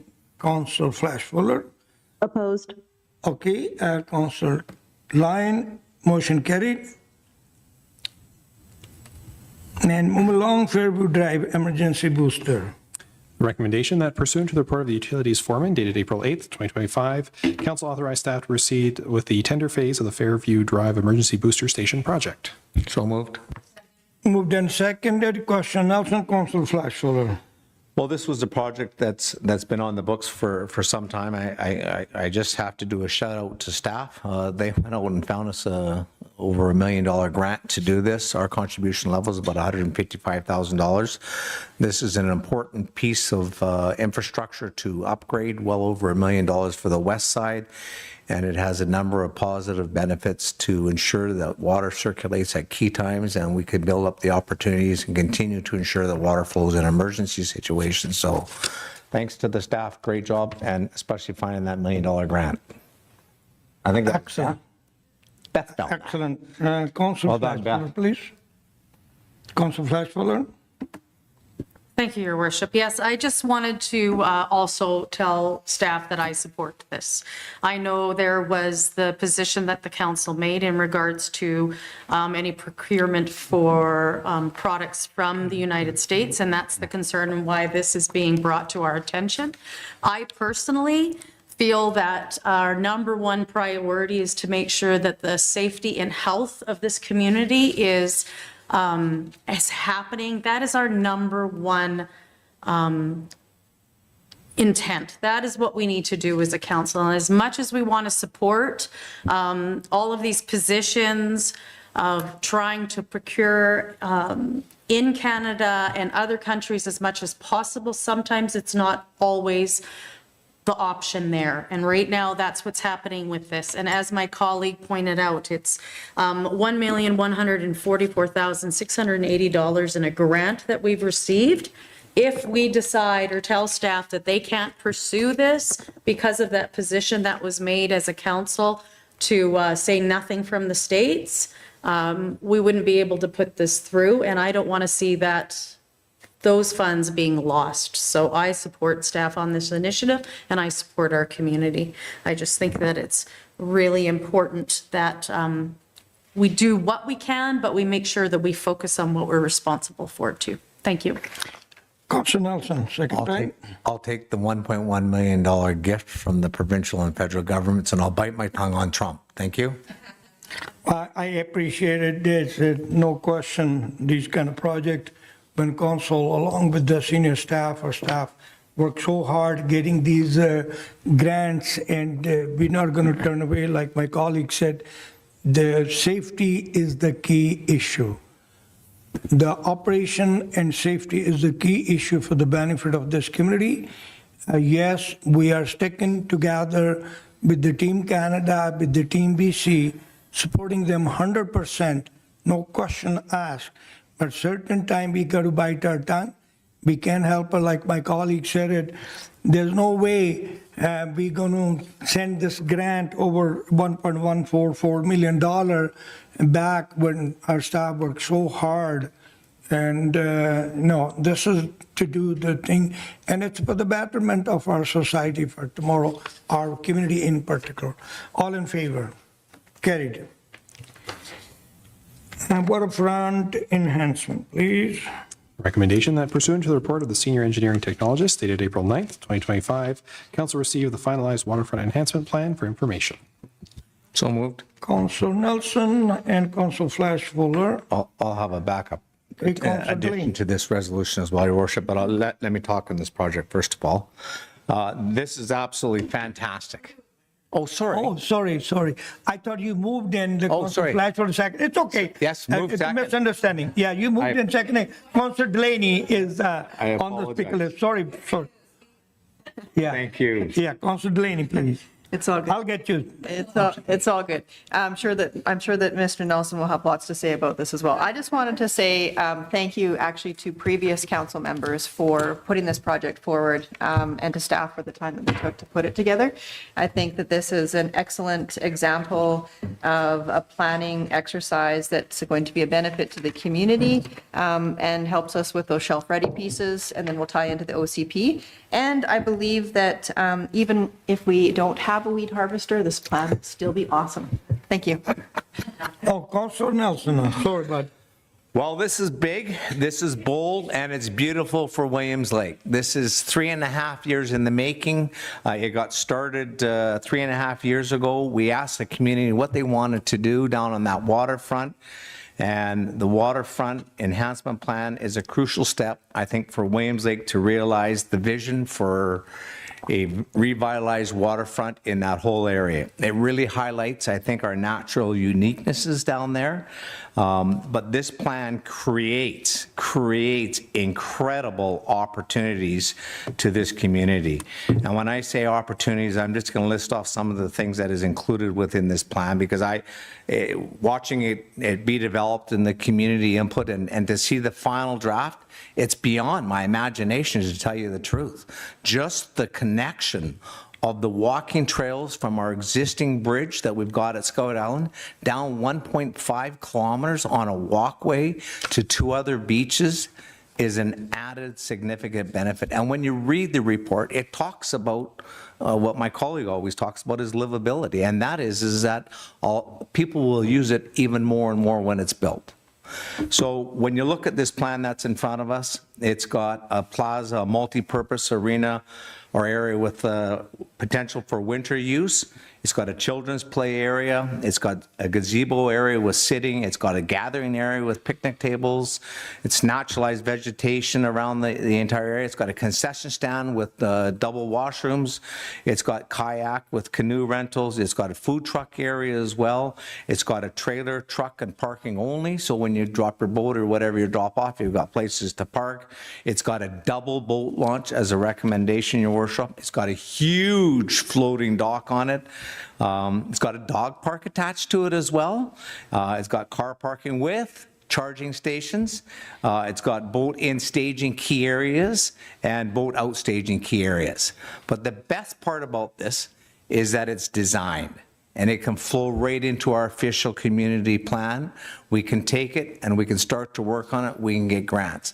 But the real opportunity is the work that's gone into this, and to actually see it, it's amazing. I just have to give the consultants great credit and the staff that kept pushing and pushing and pushing, because it came back several different times. There's frankly not a single thing I would change, except when I put my recommendation on the floor, Your Worship. I think that this is kudos to the community for coming out, and this will completely revitalize that end of the lake and open up our lake, and that's what we're looking for. Thank you. excellent. Councillor Flash Fuller, please. Thank you, Your Worship. Yes, I also am very excited when I see this on paper in front of us. And like my colleague said, that livability piece, I think it's so important for every community right now as we continually fight for labor force and for individuals, investors, economic growth. You want to make sure that you are building your community the best that it can be. And Williams Lake, in my opinion, has a massive amount of potential and untouched potential that we need to build upon. And this, as my colleague Councillor Delaney touched on, you know, the previous council had this first in the works, and comments or compliments to them for envisioning this. But it also ties into our current council's vision with the active transportation plan that we're working on, this would be a critical piece and a real benefit. And the fact that we're at that OCP stage is just so beneficial to have this now in front of us and in front of the community so that we can look at it. I feel there's some things that I just want to mention that I understand that this is going to be a huge project, and there's a lot of pieces to it to make this come to fruition. But as my colleagues had mentioned, you got to have the plan, you've got to start somewhere, and you got to have the concept. And you know, one of the things that I feel this will bring is it will soften the industrial look of our town. And that is one of the things that is very much part of Williams Lake, because that's what supports us economically. But it also, through the planning, has been very impactful in the visual, where this will create a buffer. It will create an area that people can interact and also have it where it's not so impactful to see that industry. Like right now, it's just basically rail, road, and then you've got the lake, and this will really help. Also, just to be able to support people, you know, traversing from town, from the RC Cotton site, from Scout Island to South Lakeside, to the commercial developments we have there, the residential, is just a great link. And I think there's going to be some work that'll have to happen moving forward with this. I wanted to just mention too that the fact that CN is there, and it's probably one of the biggest hurdles, I'm sure, for staff and progress, but I feel because we're strong advocates and we have strong voices when we go to UBCM and working with different agencies, this could be something that we keep on our brain. You know, it would be a large investment building this boardwalk on the water, but wouldn't it be great if we could get some type of support from CN to be able to utilize the road that's basically already there?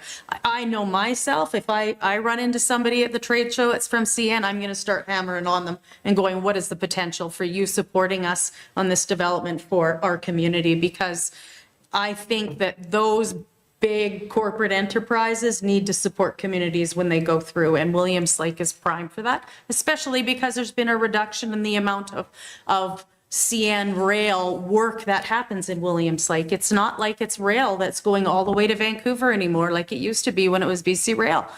All they're doing is going north. So I think there should be some conversations with that entity for this project, and it would be one of the things that I would like to work on. I also want to throw one other thing to the rest of my colleagues and to staff on this concept is I think maybe in conversations, we should start thinking about the fact that within the previous Parks, Recreation and Trail Master Plan, there was a recommendation about selling some of the smaller parks or underutilized parks that we have in this community. And I think that almost should get re-looked at. I think it was looked at in the past and it didn't get much support from community members, but I think that was also before we had a housing crisis. So when we have some park properties that we could be selling, gaining revenue, increasing potential for housing for this community, and using that revenue to now build other park areas in our municipality, I think that's a win-win. And it could be park areas that are going to now support more of the community and not one small section of a residential area. That's my thoughts. I'm sure there's a lot of discussion that needs to be happened around that, but I could see that also being something beneficial. We're not rapidly growing, and if we want to develop these things, we have to also keep in mind that staff can only maintain so much. So we have to look at maybe there's a balance or a change in our park infrastructure to try and support this, and also better the potential of housing for our area. Just something I think that maybe should go on the table as we look at these amazing new areas of recreation and parks that be potentially developed and built for the municipality. So I think this is a great report and it's exciting, and we can see what we can get accomplished moving forward. Thank you. Councillor Bain, please. Thank you, Your Worship. Now I should have had my notepad because I had a few things. So just to follow up on my colleagues, I also want to thank staff on all the hard work and bringing our vision. I mean, so exciting. I mean, I couldn't ask for a nicer like look at our future, hopefully what's going on. A couple of things, I'm always looking at parks, and not just to sell it unless there's someone guaranteeing they're building housing, but I'm 100% behind that. So I have to say we need some kind of community planning, and happy to talk with public, but about some of the spots and where we could build housing. So of course I'm into that. So totally with you, Councillor Flashblower.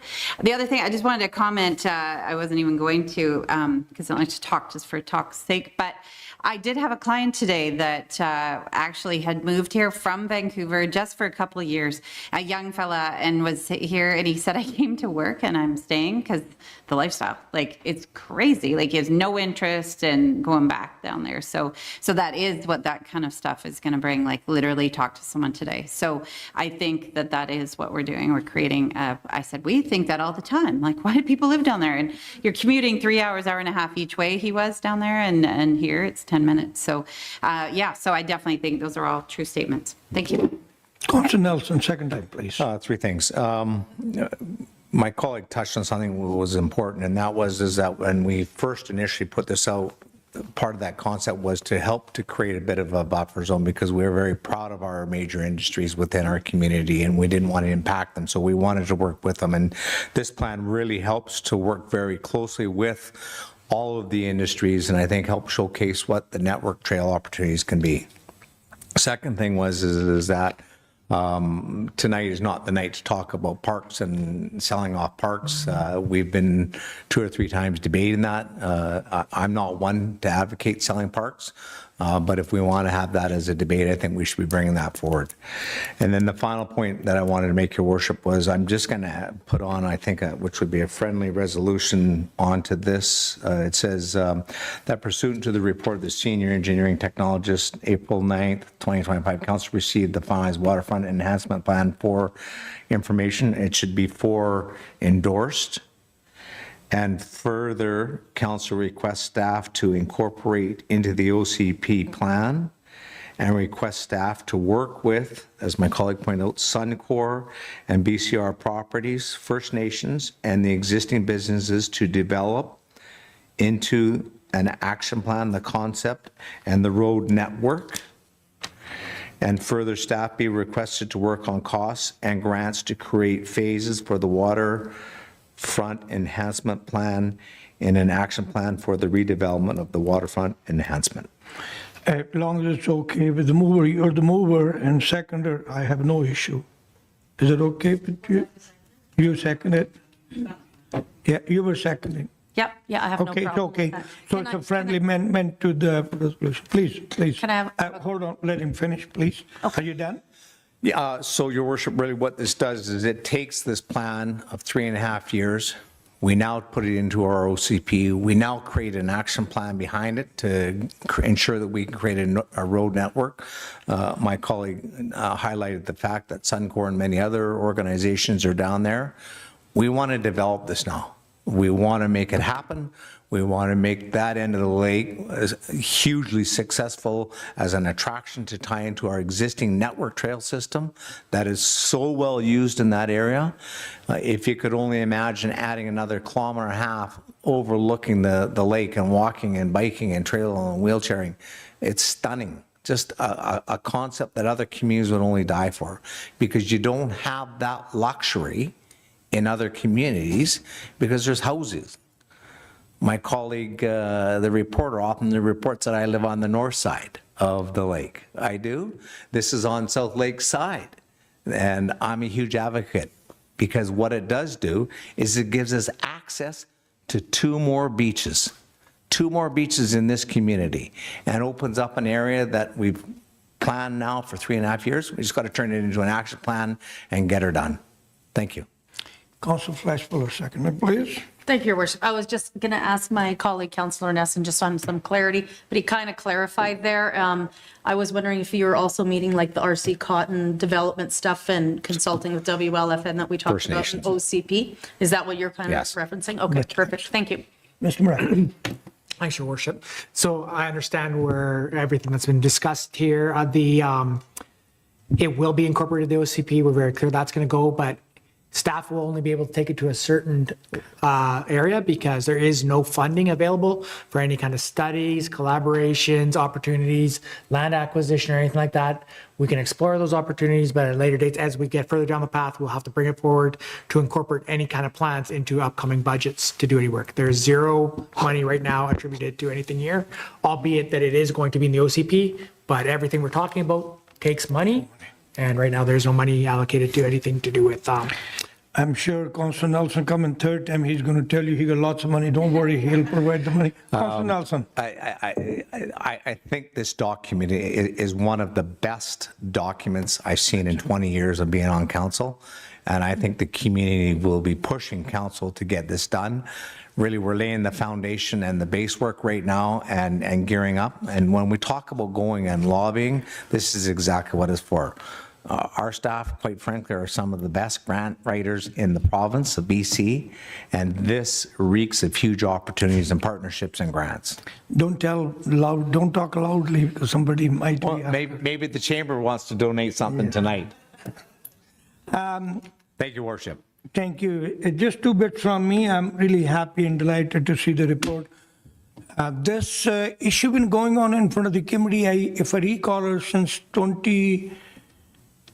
2002-3, and it was a hot-headed 2005-6. Then it became back 2008. Everybody worked whatever they could do, but always things went downhill. I really wanted to congratulate the last council, whoever, either the council unitedly or particular council member pushed this, and I love this report. If you recall it years back, city of Salmon Arm was like that. And if you don't get a chance, go there and look at their lake now. That's what would be my dream one day. If we could have our lake like that, it's nothing like that. Reference to lobbying, I don't have to say one word on the lobbying. This council is well known in the province. In fact, if not even in Canada, certain areas, that this council lobby, and they know how to lobby. And actually, believe it or not, Tyler from CN was not there last week or 2 weeks back. I was in the Prince George during the coffee, and I did spoke to them about certain things on the Lakehead area, and definitely we'll be looking forward.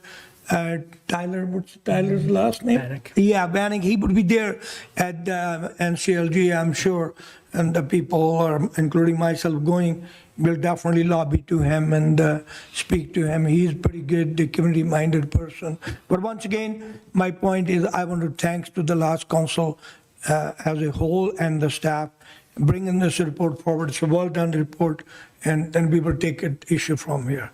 All in favor? Against, if any? Carried. Excellent. Moving along, we got the purchase of asphalt recycler trailer, please. The recommendation that pursuant to the report of the Procurement and Asset Management Coordinator dated April 8th, 2025, Council waive purchasing policy number 138 and approve the sole source purchase of one asphalt recycler trailer to Reclaim Asphalt, a division of Royal Paving, for the purchase price of $163,654.40, including all applicable taxes. Second. Councillor Flashfuller, Councillor Nelson, any comment? Councillor Flashfuller. I just want to add that I support this purchase. It's within the budget, and it's also it's aligning with that purchasing where possible outside of the U.S. tariff impacts position that the council made. So staff worked hard on trying to source. It sounds like this piece of equipment, I think, comes from Germany. Am I correct in that? Yes. Yeah. So, and making the efforts to try and align with the position of council, but it shows as these couple of items have come to council, some we just have no choice. And as hard as staff works on it, they still can't make it 100%. Where this one here, they've worked hard and have supported that. So I just want to thank staff on their efforts. Thank you. I'm deadly against waiving the policy every time. Everybody knows this, but considering I take on the merit basis each time the request come to council. This time talking to staff, reading the report, I'm happy, I'm satisfied, I'm willing to waive the policy. Thanks to the staff, Matt, and your folks and gathering all this. And the report is well written. And on top of everything is usually things that goes over budget. That's the first thing I look at it. Is it in the budget or not? It is in the budget. Well in the budget. Thank you very much to each and every one of you. All in favor? Carried. Unleaded gasoline and diesel fuel contract, please. The recommendation that pursuant to the report of the Procurement and Asset Management Coordinator dated April 9th, 2025, Council waived purchasing policy number 138 and approved direct award of a 1-year contract extension to Star West Petroleum Limited for the supply of unleaded gasoline and diesel fuel. So moved. Councillor Nelson, Councillor Beam, and Councillor Flashfuller, please. Thank you, Your Worship. I just have a question to staff, because this is, again, one of those ones where we're being requested to waive the policy. So my question is, as per policy, if an open tendering process happens, can we still overview all submissions and reject a USA supplier at that time? No. So as long as it goes out, if they have the best, then it has to. Okay. Mr. I Murphy, wasn't sure. please. Thank you. Your worship, to Councillor Flashbowler, that is bid shopping, and that's highly unethical and Okay. not a practice that the city of Williams Lake wants to get into. That's why we are recommending that we go down this path, because we have a known Canadian supplier and we have an existing price, a rack rate that Councillor Nelson can speak to all day long on this. And there is, we know they've completed this contract for a number of years, and we're just looking at getting an extension on this to get us through the tariff discussions. Okay, perfect. Thank you. Thank you for that answer, staff, because I'm sure community members will also be wondering or thinking that, so that just provides the clarity for them. Also, just to point out, it's actually pretty good rates for cost anyways. It's lower than last year anyways, so it's looking pretty good. Councillor Thank you. Nelson, please. There's no carbon tax, which is absolutely fantastic. That saves 17.5 cents per liter. We've debated it previously in other councils, whether or not we go for lock-in prices or we deal off a rack. I'm in the business of fuel supply. I go off rack, and you make way more better buys by fluctuating within the market. If things went absolutely crazy, there is an opportunity where we can lock in some fuel. Like if we think it's going to go to $3, we can phone the contractor and say, hey, we want to lock in 1 million liters for a year. But this goes up and down, and obviously I think the market's going to continue to go down, so which is a huge benefit. But the significant savings is obviously with the market down and the 17.5 cents off the carbon tax. It's great news.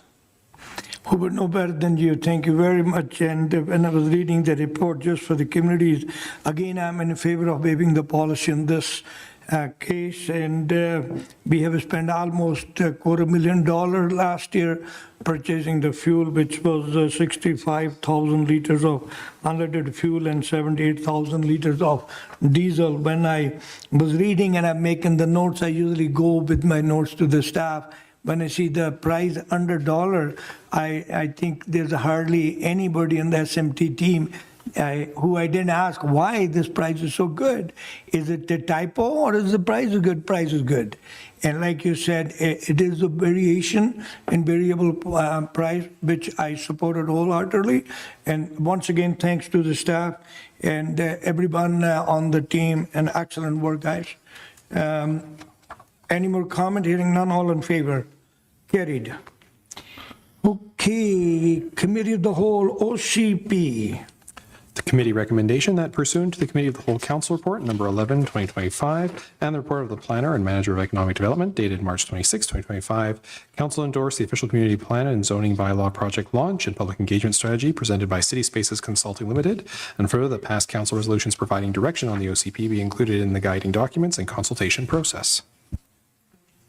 Moved and seconded, Councillor Delaney, Councillor Beam, and Councillor Nelson, and Councillor Flashfuller. Nelson. Oh, my first? Yes, please.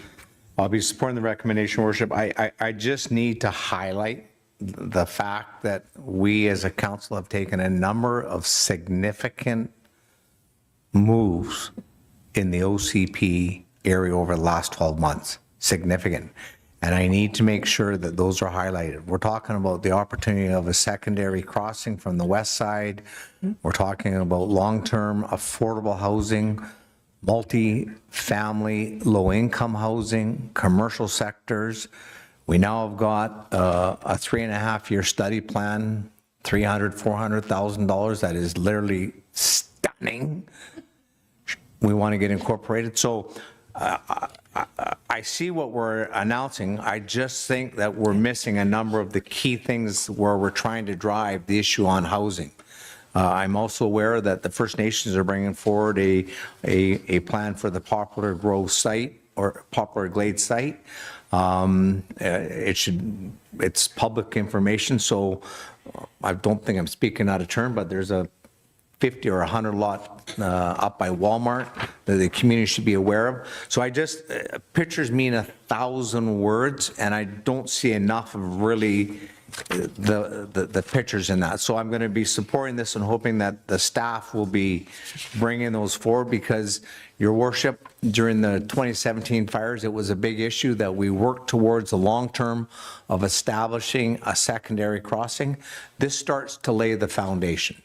And that's all I'm asking for, is that at least we look at the short-term gains and then the long-term gains, but those long-term gains, we still have to get put into this official community plan. So, and when I talk about affordable housing, my position is quite clear on that.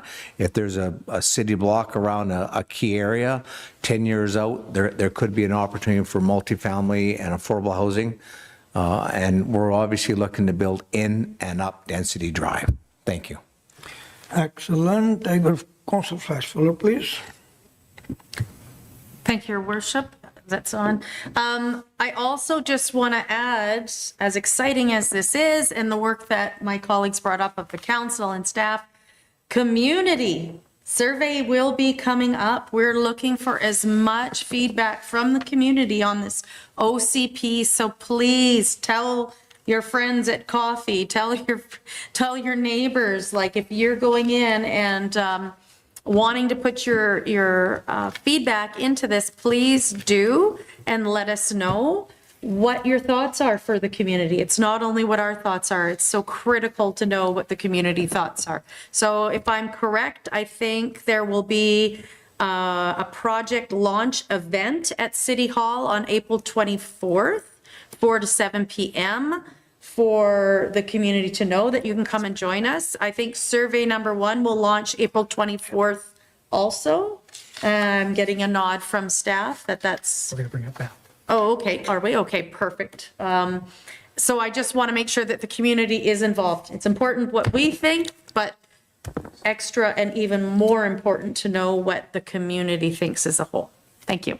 It's about time, and I'm going to bring Manager of Economic Development Manager to walk us through what's happening, what's coming. It's about time. It's a long overdue OCP.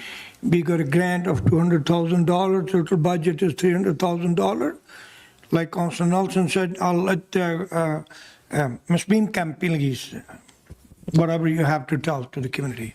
So we've got the next 2 weeks are going to be sort of our first initial blitz regarding community engagement. So we're going to be at the Chamber of Commerce lunch on April 24th, and we're having a special 1-hour post session. We're inviting people to stay for a dessert after lunch and hang out with our consultants and talk about the OCP. We've got the April 24th event, which is open to the public. No RSVP required. We're hoping that we have the culture team from WFN attend that event and start us off in a good way. The next day, we're over at the Williams Lake Seniors Activity Center. We've got a whole session planned with them. They've been absolutely great about bringing us in and sharing their space with us. Next week is a really busy week for them too, with the election coming up right after that. So I'm grateful to them. On Monday, the 28th, the Social Planning Council will be meeting here at City Hall. We'll be providing lunch. And then on May the 6th, we have the Accessibility Committee, which meets here in council chambers.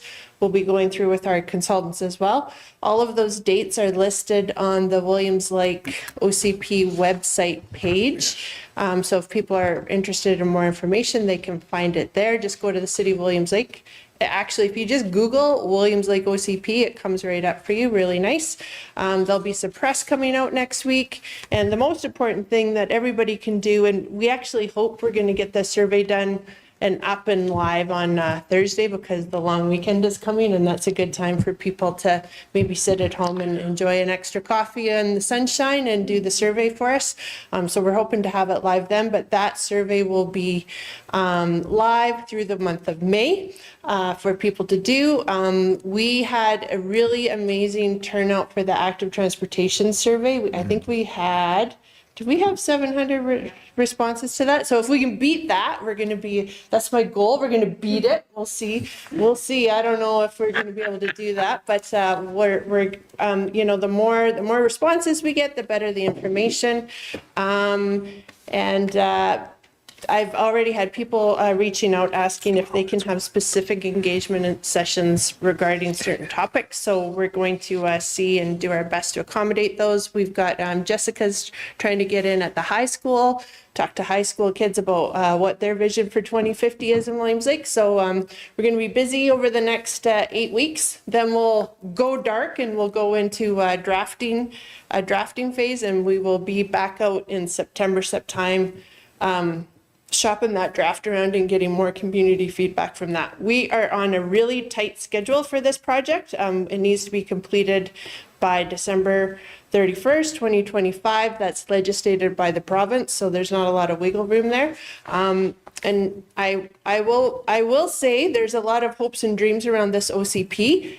I will state again that I would like people to manage their expectations about what is going to be included in this. It is a planning document at the core of it, and yes, it does talk about hopes and dreams and wishes, but at the end of the day, it's really about land use and our priority, and what the province wants to see and why they've mandated that we do this is that we are making way to reach the housing needs that we have for this particular community, which numbers 1,500 in the next 20 years. So that's a big stretch. So a lot of this is going to be about where are we going to build houses?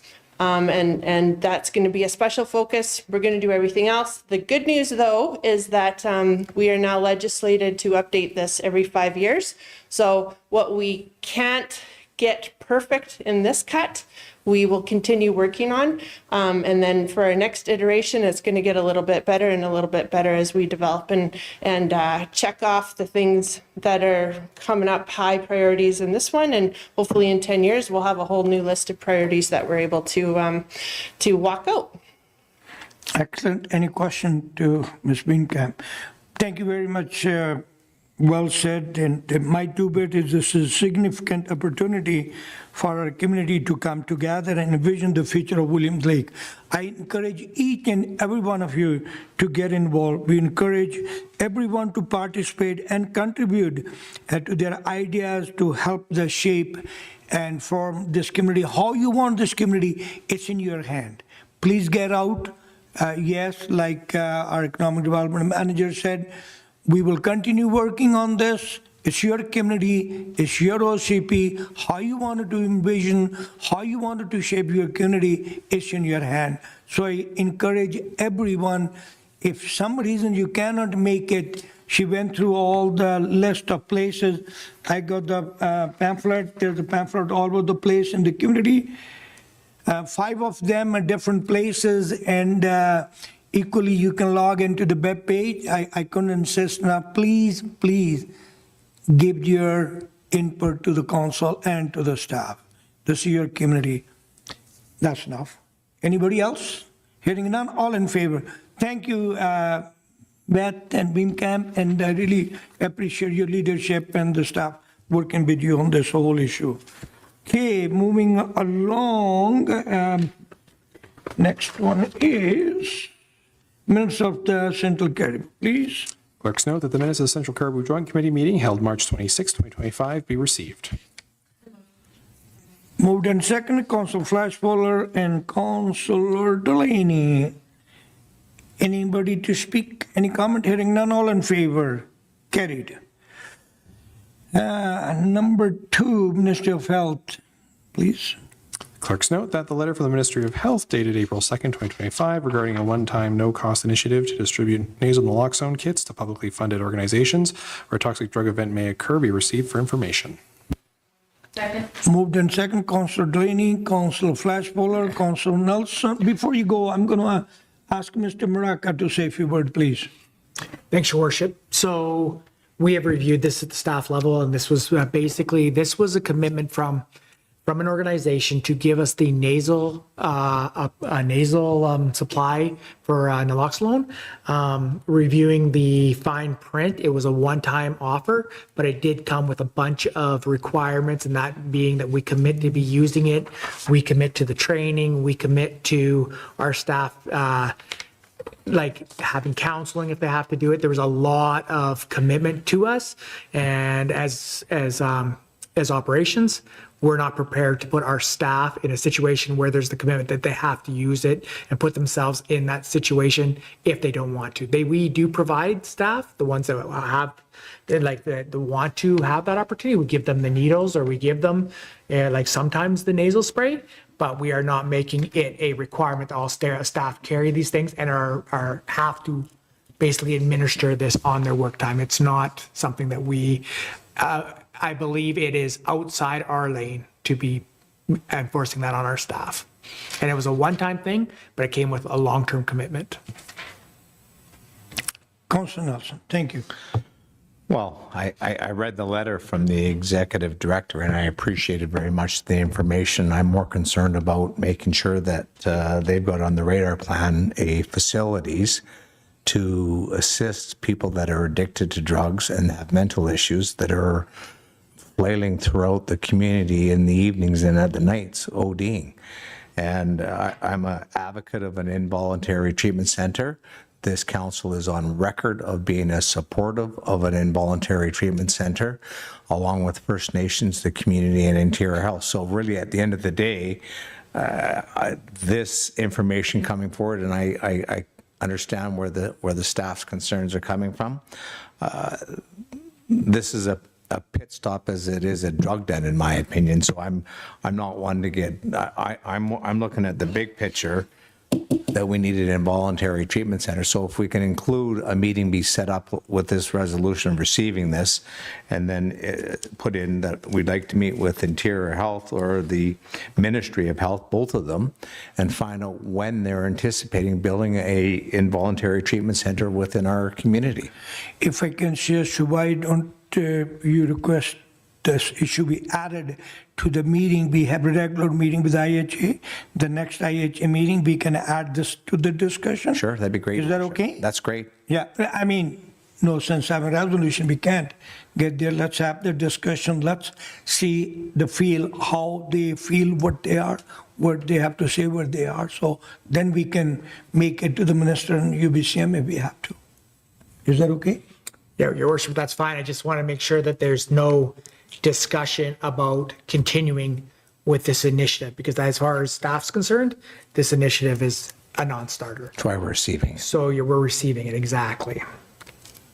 So what's your final? You want to request to add to the IHA, or you're going to leave it the way it is? Well, let's deal with this, and I'll just do a subsequent resolution. Could you hold your resolution Yes. then? Let me, Councilor Moses, please. Thank you, Your Worship. Yeah, this was an opportunity for our community and our staff, but I'm fully in agreement with our CAO that we need to take into consideration the safety of our staff and not just the actual safety, but the feeling of safety. And in our community, we need to also ensure the safety of all of our community members. And this does include people who are having problems with substance use. And even though I agree that we should never put our staff in a situation where they're unsafe.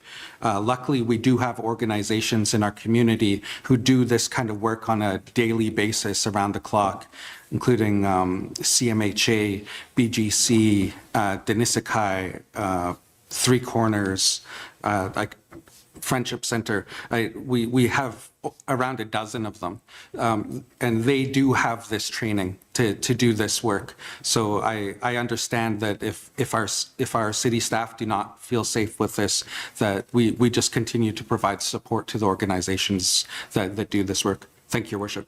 Thank you. Mr. Maraca, please. Go ahead, go ahead. I don't want to interrupt. No, go ahead.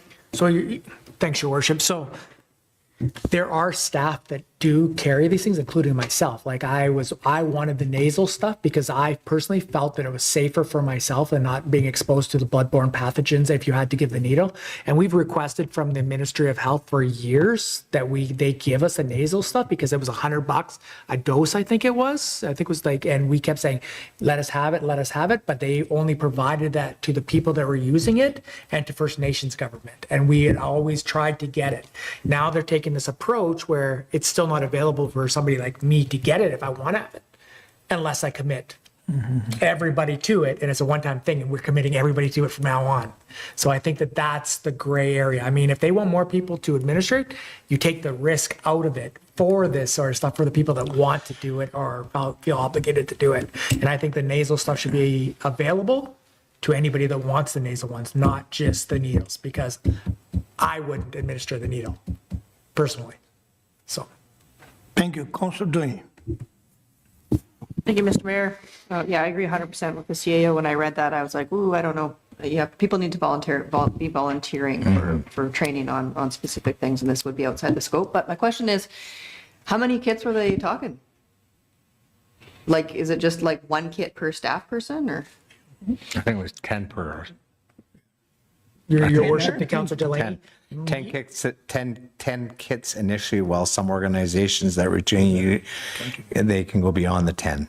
So it's like, yeah, no. I was like, okay, if it was a lot, maybe we could write them back and say, can you please give our, offer this to another nonprofit or somebody that could, use it, but like 10 kits, like what? No. Yeah, no, and it, like I said, it came with if somebody was to use it, there would be a debriefing, counseling provided, and it just was the gift that kept giving. I want to stay away from it. All in favor? Councilor Nelson, you had something. That council requested a meeting with Interior Health and the Ministry of Health to create the required facilities for involuntary treatment center, and further Interior Health provide the community and council with the action plan for the interim for beds. Okay, somebody second his motion? Councilor Delaney. Any discussion on the present motion? Hearing none, all in favor? Thank you. Oh, you're against it? Okay, Councilor Moses. Thank you, Councilor Moses. Councilor Moses against it. G1, please, City Hall lighting.